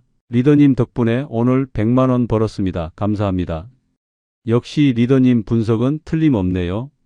그런 메시지들이 계속 올라오고 있었어요. 보세요. 다들 만족하고 계시죠? 그러네요. 박 대표님, 일단 한 달만 지켜보세요. 그리고 마음에 안 드시면 그냥 나가시면 됩니다. 아무 부담 없어요. 그 말에 저는 고개를 끄덕였습니다. 알겠습니다. 한번 봐볼게요. 좋은 결정하셨습니다. 박 대표님, 그럼 저는 이만 가볼게요. 그가 자리에서 일어나며 손을 내밀었습니다. 저는 그의 손을 잡으며 악수했어요. 팀장님, 오늘 고맙습니다. 아닙니다. 박 대표님, 좋은 인연 만들어 갑시다. 그는 웃으며 가게를 나갔습니다. 저는 휴대폰 화면을 보며 채팅방을 계속 들여다봤어요. 아내가 주방에서 나와 물었습니다. 누가 왔었어? 아, 단골 손님 하나. 그냥 인사하러 왔대. 그래. 아내는 별로 관심 없다는 듯 다시 주방으로 들어갔습니다. 저는 아내에게 자세한 얘기는 하지 않았어요. 아직 확실한 게 아니었으니까요. 그날 밤 잠자리에 누워서도 채팅방을 들여다봤습니다. 사람들이 계속 수익 인증을 올리고 있었어요. 오늘 300만 원 수익. 이번 주에만 500 벌었습니다. 그런 메시지들이 끝없이 올라왔습니다. 저는 점점 빠져들고 있었어요. 다음 날 아침 채팅방에 리더라는 사람이 메시지를 올렸습니다. 여러분 좋은 아침입니다. 오늘의 시장 분석 시작하겠습니다. 그리고 길게 경제 상황과 주식 전망에 대해 설명했어요. 정말 전문가처럼 보였습니다. 오늘 추천 종목은 오오바이오입니다. 매수 타이밍은 오전 10시 정각입니다. 그 메시지가 뜨자 사람들이 일제히 반응했습니다. 리더님 감사합니다. 오늘도 믿고 갑니다. 저는 그냥 지켜만 봤어요. 아직 돈을 넣지 않은 상태였으니까요. 그날 오후 채팅방이 또 난리가 났습니다. 오오바이오 10% 상승했습니다. 리더님 대박입니다. 계좌 인증 사진들이 우르르 올라왔어요. 정말 다들 수익을 낸 것처럼 보였습니다. 저는 그걸 보면서 생각했어요. 진짜 되는구나. 이게 진짜였어. 그렇게 일주일이 지났습니다. 매일 아침 리더가 분석을 올렸고 저녁이면 사람들이 수익 인증을 했어요. 거의 매일 적중했습니다. 저는 점점 확신이 들었습니다. 이건 진짜다. 나도 해볼 만하다. 일주일 후 팀장에게서 다시 전화가 왔습니다. 박 대표님 어떠세요? 채팅방 분위기 괜찮으시죠? 네, 신기하네요. 정말 맞더라고요. 그러시죠? 저희 정보력은 의심하실 필요 없으십니다. 그런데 이제 어떻게 하는 건가요? 이제 본격적으로 시작하시면 됩니다. 박 대표님께서 편하신 금액으로 시작하시면 돼요. 편하신 금액, 저는 잠시 생각했습니다. 얼마 정도가 적당할까요? 보통 처음 하시는 분들은 1000만 원 정도로 시작하십니다. 너무 작으면 수익도 작으니까요. 1000만 원, 제게는 작지 않은 돈이었지만 불가능한 금액도 아니었습니다. 알겠습니다. 한번 해볼게요. 좋습니다. 그럼 제가 계좌 정보 보내드릴게요. 입금하시면 바로 시작하실 수 있습니다. 전화를 끊고 저는 통장을 확인했습니다. 적금이 좀 있었어요. 1000만 원 정도는 뺄 수 있었습니다. 저는 아내 몰래 적금을 해지했습니다. 그리고 팀장이 알려준 계좌로 송금했어요. 입금 완료됐습니다. 제가 메시지를 보내자 바로 답장이 왔습니다. 확인했습니다. 박 대표님 환영합니다. 이제 본격적으로 시작하시면 됩니다. 그날부터 저는 매일 오후 2시만 되면 채팅방을 들여다봤습니다. 리더가 올리는 정보를 확인하고 버튼을 눌렀어요. 그리고 놀라운 일이 일어났습니다. 일주일 만에 1000만 원이 1200만 원이 됐어요. 200만 원, 제가 한 달 장사해서 남는 순이익과 비슷한 금액이었습니다. 그걸 일주일 만에 번 거예요. 저는 흥분했습니다. 이게 진짜구나. 진짜 되는구나. 아내에게는 여전히 말하지 않았어요. 좀 더 확실해지면 그때 깜짝 놀라게 해주고 싶었습니다. 한 달이 지났습니다. 제 계좌는 1200만 원에서 1500만 원이 됐어요. 500만 원의 수익, 저는 믿을 수가 없었습니다. 아무것도 안 하고 그냥 버튼만 눌렀을 뿐인데 말이죠. 매일 오후가 기다려졌습니다. 손님 없는 지루한 시간이 이제는 가장 설레는 시간이 됐어요. 2시만 되면 저는 구석 테이블에 앉아 휴대폰을 켰습니다. 채팅방을 확인하고 리더의 메시지를 기다렸죠. 오늘의 매수 타이밍은 오후 2시 30분입니다. 메시지가 뜨면 저는 정확히 그 시간에 버튼을 눌렀어요. 그러면 저녁쯤 되면 계좌에 숫자가 불어나 있었습니다. 마법 같았어요. 정말 마법 같았습니다. 아내가 가끔 물었습니다. 요즘 휴대폰만 보내? 아, 뉴스 좀 보고 있어. 그래, 눈 나빠지니까 너무 오래 보지 마. 아내는 의심하지 않았어요. 저를 믿었으니까요. 2달째 되던 어느 날 팀장에게서 전화가 왔습니다. 박 대표님, 요즘 수익 괜찮으시죠? 네, 정말 신기해요. 이렇게 쉽게 되는 줄 몰랐습니다. 그러시죠? 그런데 박 대표님, 지금 정말 좋은 기회가 왔습니다. 무슨 기회요? 사실 지금 박 대표님께서 넣으신 금액으로는 큰 수익을 내기 어렵습니다. 1,000만 원으로 500 버신 거 대단하신 거예요. 하지만 금액이 크면 수익도 그만큼 커지잖아요. 그 말이 맞았습니다. 저도 생각해 봤거든요. 만약 1억을 넣었다면 지금쯤 5천만 원을 벌었을 거라고요. 그런데 제가 당장 큰 돈이 없는데요. 박 대표님, 가게 운영하시면서 여유 자금 있으시잖아요. 그걸 잠깐만 활용하시는 겁니다. 가게 운영 자금, 그건 절대 건드리면 안 되는 돈이었습니다. 그건 좀 그런데요. 박 대표님, 지금 정말 큰 기회입니다. 다음 주에 정말 확실한 정보가 들어왔거든요. 이번 한 번만 크게 해보시면 어떻습니까? 얼마나 확실한데요? 최소 30%는 보장합니다. 박 대표님, 2억 넣으시면 6천만 원 버시는 겁니다. 6천만 원, 그 금액이 제 머릿속에서 맴돌았습니다. 6천만 원이면 1년 순이익이었어요. 하지만 위험하지 않을까요? 박 대표님, 지난 2달 보셨잖아요. 저희가 한 번이라도 틀린 적 있습니까? 맞았습니다. 단 한 번도 틀린 적이 없었어요. 그리고 이건 일주일만 하시는 겁니다. 일주일 후에 바로 빼시면 돼요. 그럼 가게 운영하는데 아무 지장 없으시잖아요. 일주일, 그 정도면 괜찮을 것 같았습니다. 좀 생각해 볼게요. 네, 박 대표님, 하지만 이 기회는 다음 주까지만 유효합니다. 그 이후엔 어떻게 될지 모르거든요. 전화를 끊고 저는 고민에 빠졌습니다.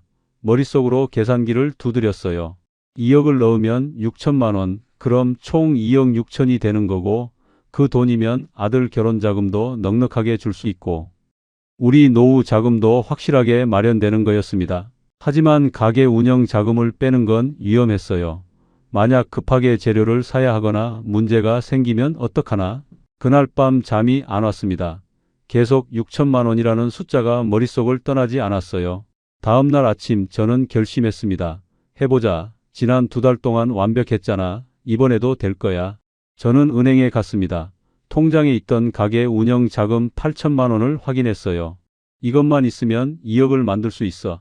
저는 적금을 더 해지하고 2억을 만들었습니다. 손이 떨렸지만 결심은 확고했어요. 계좌로 송금을 마치고 팀장에게 연락했습니다. 입금했습니다. 확인했습니다. 박 대표님, 정말 현명한 선택하셨어요. 다음 주에 결과 보시면 깜짝 놀라실 겁니다. 그날부터 일주일 저는 계좌만 들여다봤습니다. 숫자가 조금씩 움직이는 게 보였어요. 2억 1천, 2억 2천, 2억 3천, 매일매일 1,000만 원씩 불어나고 있었습니다. 저는 흥분을 감출 수가 없었어요. 이대로만 가면 정말 6천만 원을 버는 거야. 아내는 제가 요즘 이상하다는 걸 눈치챘습니다. 요즘 왜 그래? 무슨 좋은 일 있어? 아니 그냥 기분이 좋아서. 장사가 잘 돼. 그런 것 같아. 거짓말이었습니다. 하지만 곧 진실이 될 거라고 생각했어요.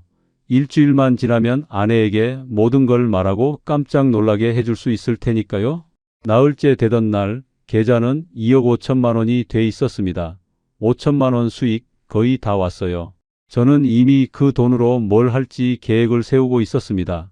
아들한테 3천 주고 나머지는 노후 자금으로 묵혀두자. 그럼 우리 평생 편하게 살 수 있을 거야. 닷새째 2억 7천, 엿새째 2억 8천. 일주일째 되는 날 아침 저는 두근거리는 마음으로 계좌를 확인했습니다. 2억 9천만 원. 거의 목표에 다다랐어요. 오늘 장이 마감되면 3억이 넘을 것 같았습니다. 저는 가게 청소를 하면서도 계속 휴대폰을 확인했어요. 숫자가 계속 올라가고 있었습니다. 오후 2시 리더에게서 메시지가 왔습니다.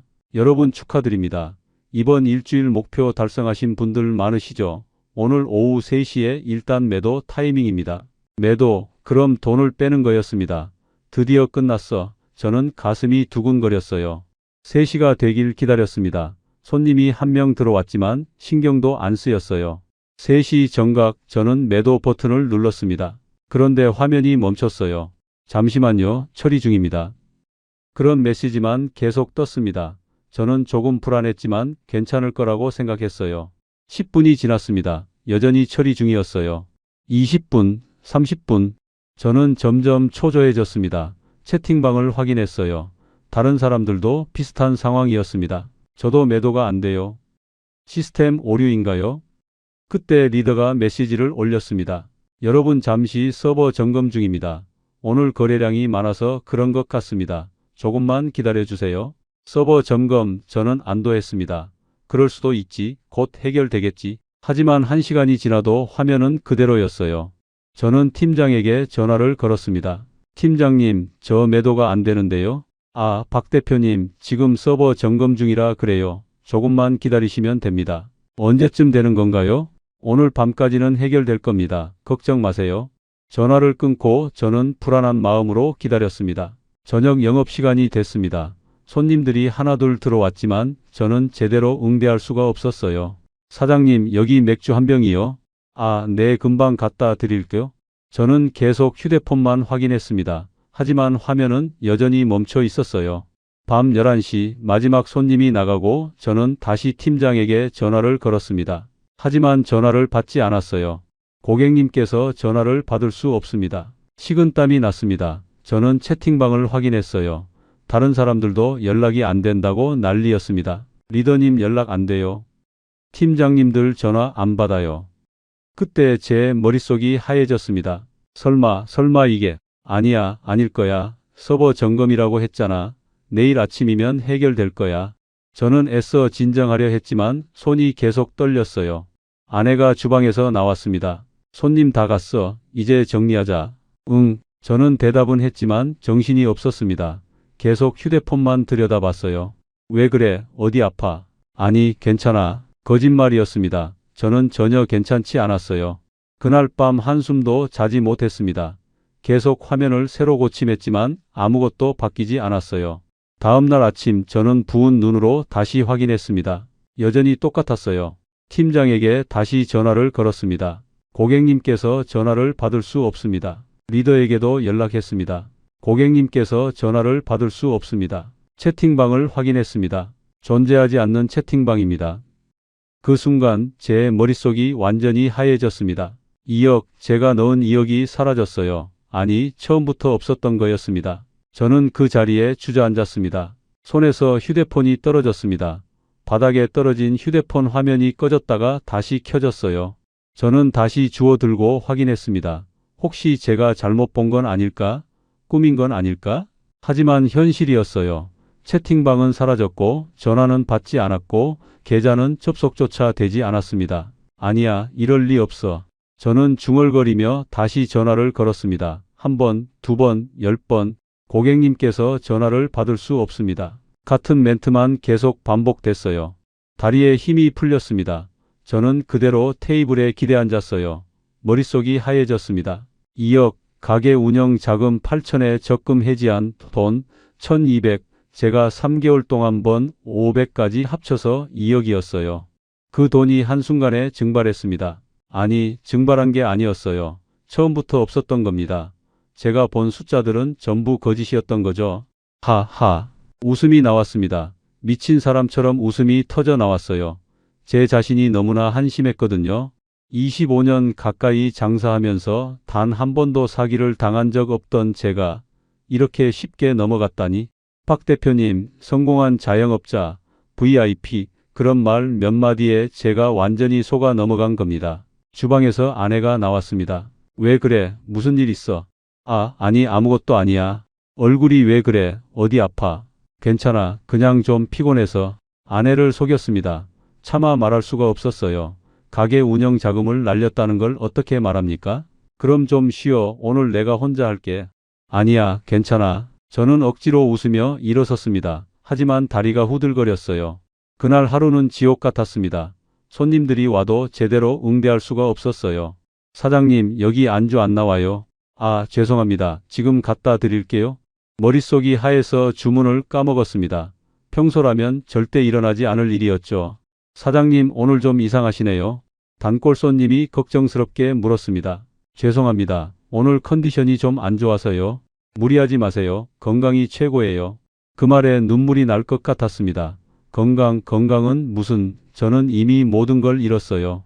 밤이 깊어갔습니다. 마지막 손님이 나가고 아내와 함께 정리를 했어요. 오늘 왜 이렇게 정신이 없어? 미안해. 내일부터는 정신 차릴게. 무슨 일 있으면 말해. 우리 부부인데. 아내의 그 말이 가슴을 찔렀습니다. 하지만 저는 고개를 저었어요. 아무것도 아니야. 걱정하지 마. 집에 돌아와서도 잠을 이룰 수가 없었습니다. 천장만 뚫어지게 바라봤어요. 어떡하지, 이제 어떡하지? 가게 운영 자금이 없으면 재료를 살 수가 없습니다. 다음 주면 재료 대금을 결제해야 하는데 통장이 텅 비어 있었어요. 대출이라도 받아야 하나? 하지만 무슨 담보로? 머릿속이 복잡했습니다. 아무 생각도 나지 않았어요. 다음 날 아침 저는 거울을 봤습니다. 하루 만에 10년은 늙은 것 같았어요. 뭐라도 해야 해. 저는 다시 팀장에게 전화를 걸었습니다. 혹시 모르니까요? 혹시 진짜 서버 문제였을 수도 있잖아요. 하지만 이번엔 아예 번호가 없다고 나왔습니다. 입력하신 전화번호는 없는 번호입니다. 완전히 끊긴 겁니다. 저는 평견선 증권을 검색했습니다. 혹시 회사로 직접 찾아가면 될까? 하지만 검색 결과에는 아무것도 나오지 않았어요. 그런 증권사는 존재하지 않았습니다. 명함도 가짜, 회사도 가짜, 모든 게 거짓이었던 겁니다. 저는 경찰서에 가야 하나 고민했습니다. 하지만 신고한들 돈을 찾을 수 있을까요? 이미 사라진 돈인데. 며칠이 지났습니다. 저는 아무것도 하지 못한 채 멍하니 시간만 보냈어요. 재료 납품업체에서 전화가 왔습니다. 사장님, 이번 주 대금 입금 안 되셨는데요? 아, 죄송합니다. 제가 깜빡했네요. 내일 바로 넣을게요. 네, 사장님 항상 잘 지키셨는데 오늘은 어쩐 일이세요? 전화를 끊고 저는 한숨을 쉬었습니다. 내일 입금, 무슨 돈으로? 저는 통장을 다시 확인했습니다. 남은 돈은 300만 원이 전부였어요. 재료 대금은 500인데 카드라도 긁어야 하나? 하지만 카드값도 다음 달에 나가야 하는데 머릿속이 복잡했습니다. 그날 저녁 저는 결심했습니다. 대출을 받아야겠다고. 다음 날 아침 일찍 은행에 갔습니다. 신용대출 상담을 신청했어요. 어느 정도 필요하십니까?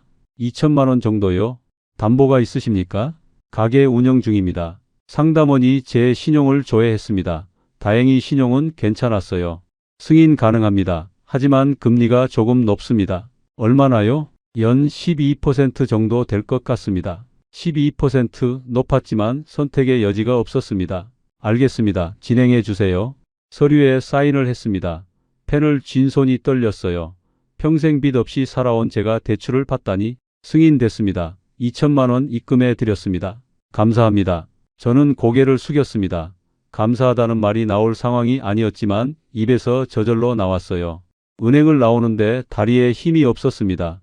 저는 2천만 원을 빌렸지만 문제가 해결된 게 아니었어요. 오히려 더 깊은 구렁텅이에 빠진 것 같았습니다.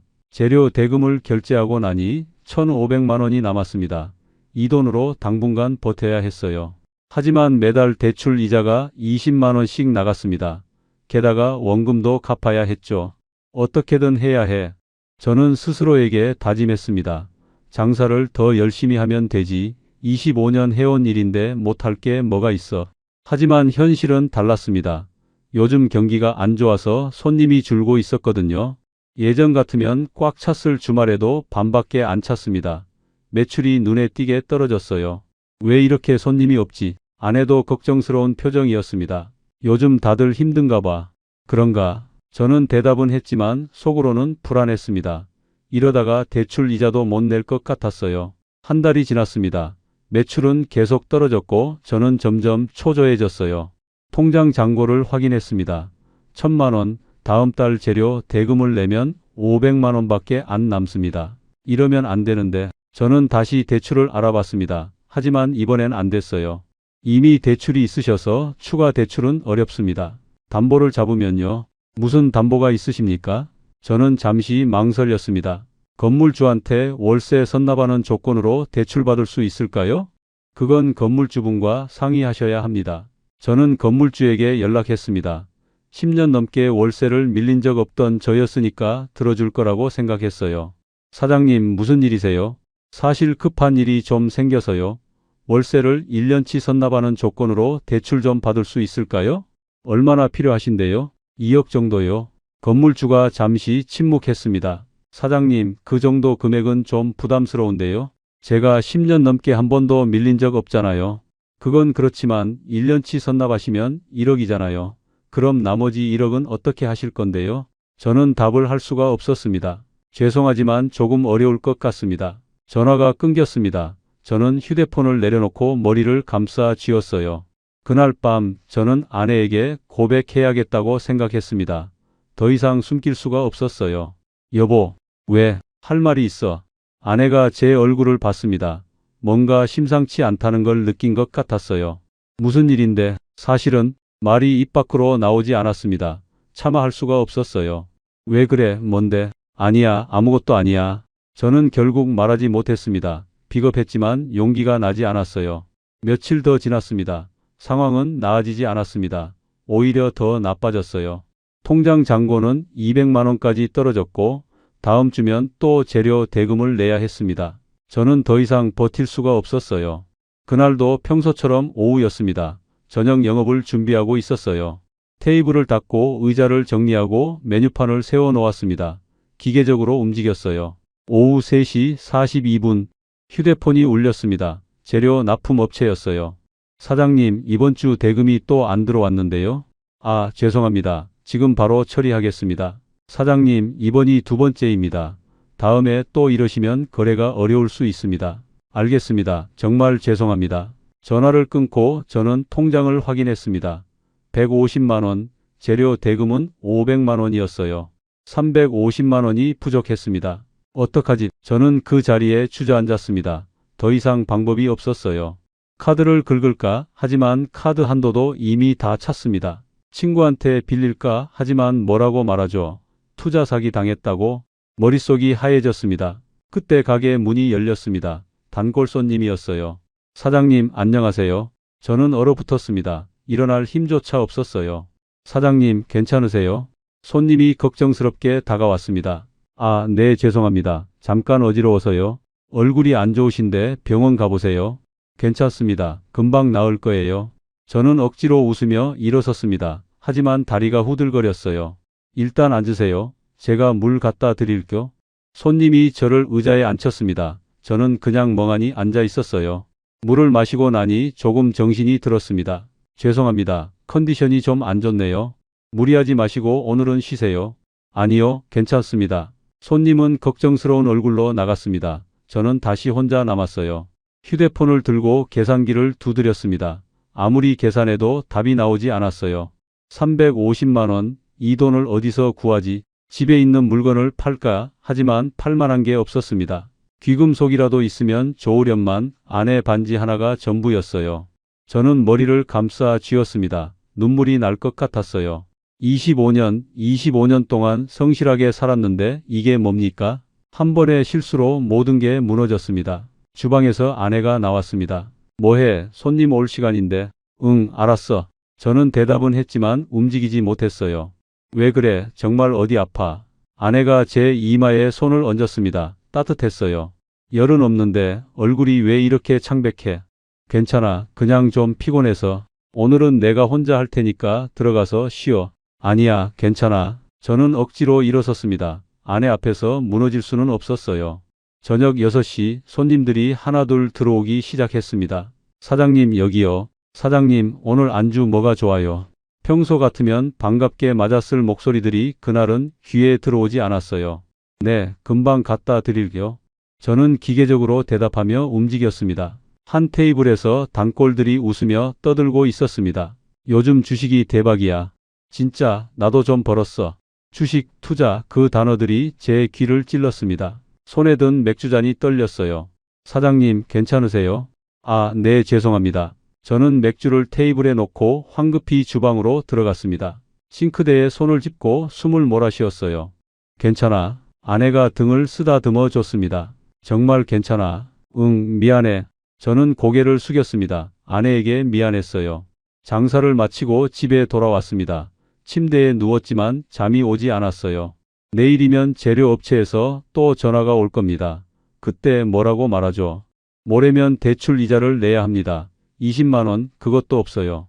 머릿속이 복잡했습니다. 새벽 4시 저는 일어나 거실로 나왔습니다. 창밖을 바라봤어요. 아직 어두웠습니다. 이제 어떡하지? 중얼거렸지만 대답은 없었습니다. 저는 주방으로 갔습니다. 냉장고를 열어 물을 마셨어요. 가스레인지가 보였습니다. 문득 이상한 생각이 들었어요. 저 불을 켜면, 그냥 켜두면 고개를 저었습니다. 무슨 생각을 하는 거야? 하지만 그 생각이 머릿속을 떠나지 않았습니다. 차라리 사라지면 이 고통에서 벗어날 수 있지 않을까? 손이 가스레인지 쪽으로 움직였어요. 뭐해? 뒤에서 아내 목소리가 들렸습니다. 저는 화들짝 놀라 손을 거뒀어요. 아, 물 마시려고? 그래, 나도 목말라. 아내가 다가와 물을 마셨습니다. 저는 가만히 서 있었어요. 등에 식은땀이 흘렀습니다. 들어가서 자. 응. 저는 아내를 따라 방으로 돌아갔습니다. 침대에 누웠지만 잠들 수 없었어요. 아까 제가 무슨 생각을 한 거죠? 무서웠습니다. 제 자신이 무서웠어요. 다음 날 아침 저는 결심했습니다. 아내에게 말해야겠다고. 더 이상 혼자 짊어지고 갈 수 없었어요. 여보, 왜? 할 말이 있어. 아내가 저를 봤습니다. 뭔데? 사실 저는 심호흡을 했습니다. 우리 돈 다 없어졌어. 뭐라고? 아내가 제 말을 이해하지 못한 듯 되물었습니다. 돈이 없어졌다는 게 무슨 소리야? 저는 고개를 숙였습니다. 차마 아내 눈을 볼 수가 없었어요. 투자를 했어. 몇 달 전부터. 투자 무슨 투자? 단골 손님이 증권사 직원이라고 해서 그 사람 소개로 투자 모임에 들어갔어. 아내의 얼굴이 굳어졌습니다. 얼마? 처음엔 1,000만 원이었어. 1,000만 원. 근데 수익이 나서 그래서 더 넣었어. 얼마나 더 넣었는데? 저는 대답할 수가 없었습니다. 얼마냐고? 아내 목소리가 떨렸어요. 2억. 뭐? 아내가 비명을 질렀습니다. 2억을 어디서 구했어? 우리한테 그런 돈이 어딨어? 적금 해지하고 가게 운영 자금도 넣었어. 가게 운영 자금까지. 아내가 주저앉았습니다. 미쳤어. 정말 미쳤어. 미안해. 미안하다고 미안하다는 말로 되는 거야. 아내가 울기 시작했습니다. 저는 그 모습을 볼 수가 없었어요. 어떻게, 이제 어떻게. 아내의 울음소리가 온 집안을 가득 채웠습니다. 저는 무릎을 꿇었습니다. 미안해. 정말 미안해. 미안하면 뭐해. 돈이 돌아와. 우리 25년 모은 돈이 돌아와. 아내 말이 맞았습니다. 미안하다고 해서 해결될 일이 아니었어요. 이제 어쩌려고 그래. 재료 대금은 어떻게 내고 대출 이자는 어떻게 갚아. 대출까지 받았어. 대출까지. 아내가 저를 믿을 수 없다는 표정으로 바라봤습니다. 2천만 원. 하. 아내가 허탈하게 웃었습니다. 정말 한심해. 그 말이 제 가슴을 찔렀습니다. 하지만 반박할 수 없었어요. 나가. 여보. 나가라고. 지금 당장 꺼져. 아내가 소리쳤습니다. 저는 일어섰습니다. 집을 나왔어요. 어디로 가야 할지 몰랐습니다. 그냥 걸었어요. 한참을 걷다 보니 가게 앞이었습니다. 문을 열고 들어갔어요. 텅 빈 홀이 저를 맞았습니다. 저는 구석 테이블에 앉았습니다. 아무 생각도 나지 않았어요. 시간이 얼마나 지났을까요? 어둑어둑해졌습니다. 영업시간이었지만 문을 열 생각이 나지 않았어요. 휴대폰이 울렸습니다. 아내였어요. 받지 않았습니다. 또 울렸습니다. 이번에도 받지 않았어요. 세 번째 울렸을 때 받았습니다. 어디야? 가게. 들어와. 싫어. 나 여기 있을래? 들어오라니까. 전화가 끊겼습니다. 저는 휴대폰을 내려놓았습니다. 주방으로 걸어갔어요. 불을 켰습니다. 가스레인지에서 파란 불꽃이 일어났습니다. 저는 그 불을 멍하니 바라봤어요. 이렇게 끝내면 모든 게 끝나는 걸까? 아내는 보험금이라도 받을 수 있을까? 아니, 자살은 보험금이 안 나온다고 했던가? 그럼 아내는 혼자 빚만 떠안게 되는 건가? 머릿속이 복잡했습니다. 저는 바닥에 주저앉았습니다. 가스불을 계속 켜두었어요. 파란 불꽃이 흔들렸습니다.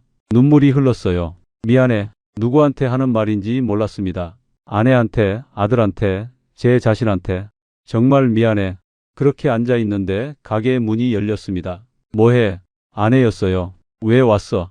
불 꺼. 아내가 다가와 가스레인지를 껐습니다. 일어나. 싫어. 일어나라고. 아내가 제 팔을 잡아 끌었습니다. 놔줘.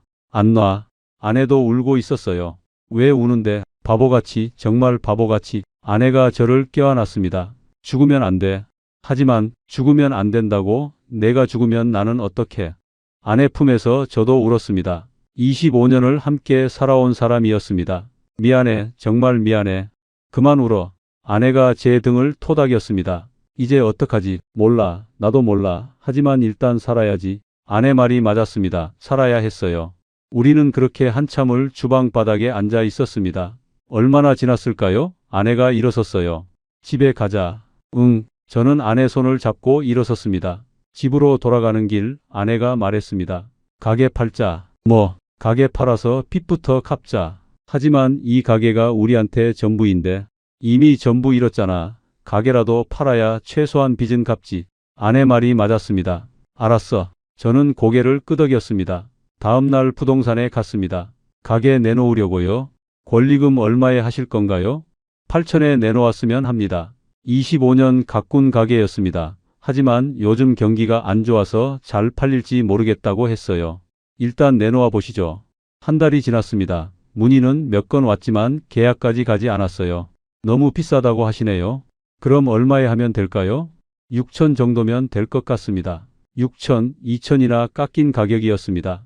알겠습니다. 그렇게 해주세요. 가격을 내리자 일주일 만에 계약이 됐습니다. 6천만 원, 그 돈으로 대출 2천을 갚고 밀린 재료비를 정리했어요. 남은 돈은 3천 조금 넘었습니다. 이제 어떡하지? 아내와 마주 앉아 통장을 봤습니다. 일단 월세방 구하자. 그래, 우리는 도시 외곽에 작은 월세방을 구했습니다. 보증금 500에 월세 30만 원, 남은 돈은 2,500 정도였습니다. 당분간은 이걸로 버티자. 그래, 나는 뭐라도 일자리 알아볼게. 아내가 말했습니다. 미안해. 그만 미안하다고 해. 이제 앞만 보자. 아내는 강했습니다. 저보다 훨씬 강했어요. 가게를 넘긴 날, 저는 마지막으로 가게를 둘러봤습니다. 25년을 여기서 보냈어요. 손때 묻은 테이블들, 달아빠진 의자들, 주방 싱크대, 모든 게 추억이었습니다. 가자. 아내가 제 손을 잡았습니다. 응, 우리는 가게 문을 닫았어요. 뒤돌아보지 않으려 했지만 자꾸만 뒤를 돌아보게 됐습니다. 25년의 시간이 그렇게 끝났습니다. 월세방으로 이사한 첫날 밤, 저는 잠을 이룰 수 없었어요. 좁은 방이 답답했습니다. 아내는 옆에서 잠들어 있었어요. 창밖을 바라봤습니다. 별이 보였어요. 예전엔 언제 별을 봤는지 기억도 안 났습니다.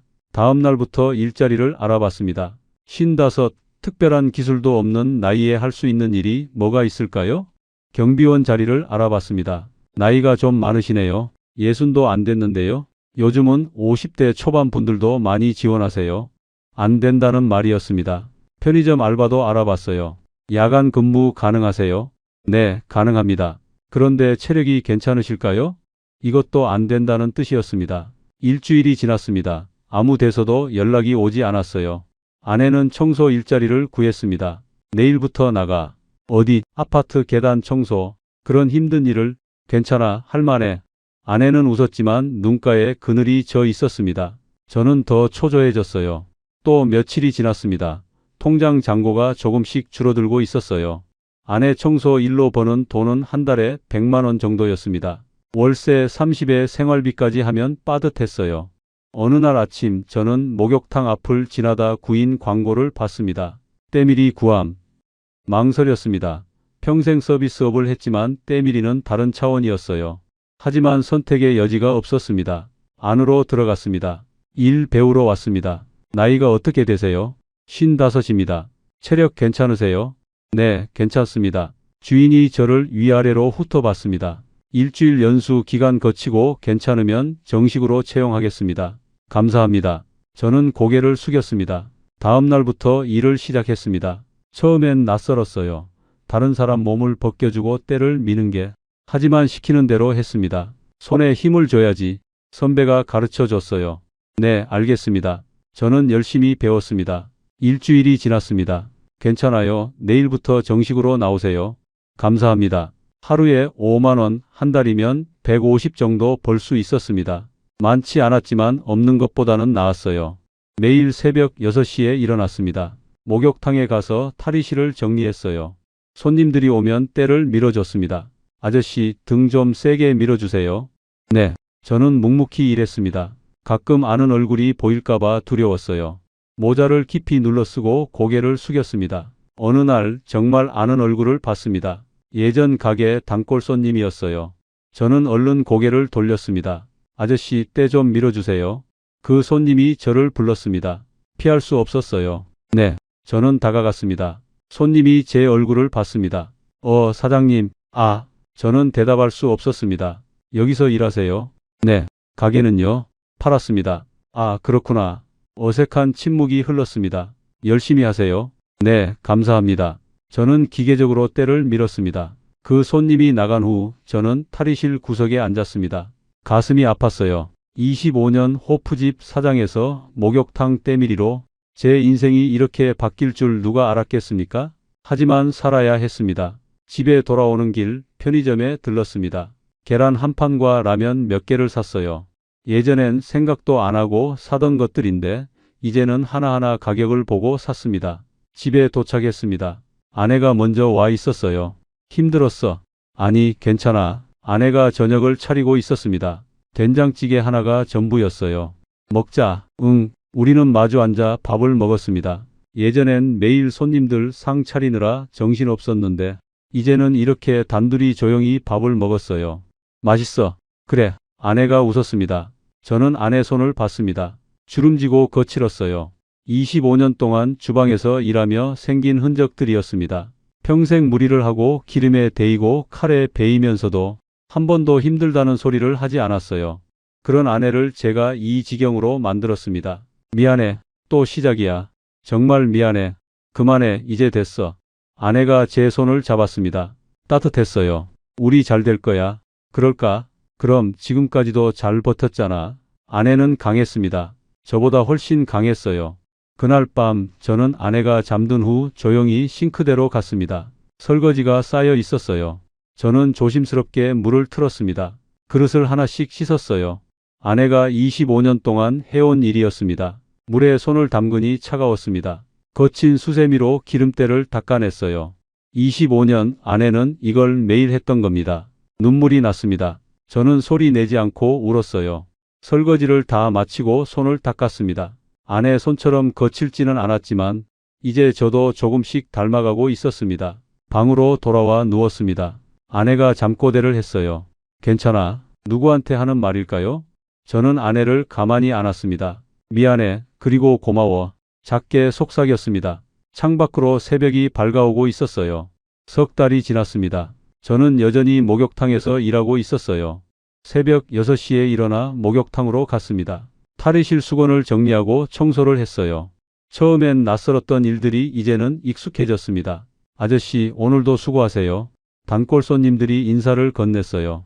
네, 감사합니다. 저는 웃으며 대답했습니다. 예전처럼 화려하지는 않았지만 이제 이 일이 제 일상이 됐어요. 오전에는 탈의실을 관리하고 오후에는 때를 밀었습니다. 손님들 중에는 좋은 분들도 많았어요. 아저씨 힘들지 않으세요? 괜찮습니다. 나이가 있으신데 대단하세요. 그런 말을 들으면 기분이 묘했습니다. 예전 같으면 자존심 상했을 텐데 이제는 그냥 담담했어요.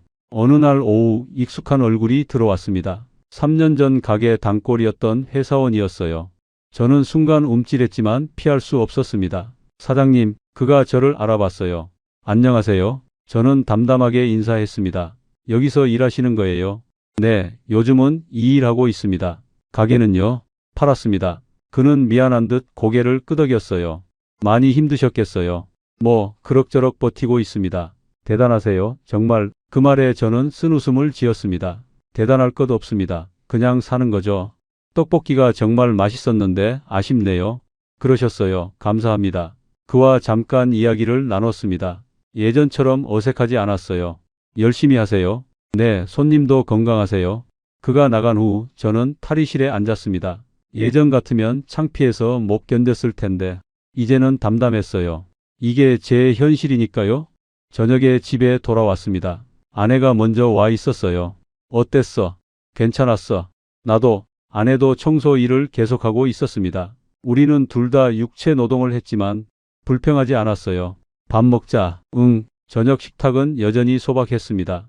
김치찌개 하나와 계란말이. 하지만 예전보다 맛있었어요. 맛있어. 그래, 다행이다. 아내가 웃었습니다. 여보, 왜? 우리 잘하고 있는 거 맞지? 응, 잘하고 있어. 그럼 됐어. 저는 아내 손을 잡았습니다. 여전히 거칠었지만 따뜻했어요. 주말에는 함께 동네를 산책했습니다. 예전엔 주말에도 가게 때문에 바빴는데 이제는 이렇게 여유가 있었어요. 날씨 좋다. 그러게. 여보, 나 행복해. 아내가 갑자기 말했습니다. 뭐가? 그냥 이렇게 같이 걷는 게. 저는 아내를 봤습니다. 나도 예전엔 바빠서 이렇게 못 걸었잖아. 맞아. 그것도 나쁘지 않았지만 지금도 괜찮아. 아내 말이 맞았습니다. 돈은 없었지만 시간은 있었어요. 미안해. 또 그래. 이제 그만해. 알았어. 우리는 웃으며 계속 걸었습니다. 며칠 후 목욕탕 주인이 저를 불렀습니다. 일 잘하시네요. 감사합니다. 다음 달부터 급여 좀 올려드릴게요. 정말요? 네, 성실하시니까요. 작은 인상이었지만 고마웠습니다. 열심히 하겠습니다. 집에 돌아와 아내에게 말했어요. 급여 올랐대. 진짜 축하해. 고마워. 오늘은 치킨 시켜 먹자. 그래. 오랜만에 치킨을 시켰습니다. 예전엔 매일 먹던 것인데 이제는 특별한 날에만 먹는 음식이 됐어요.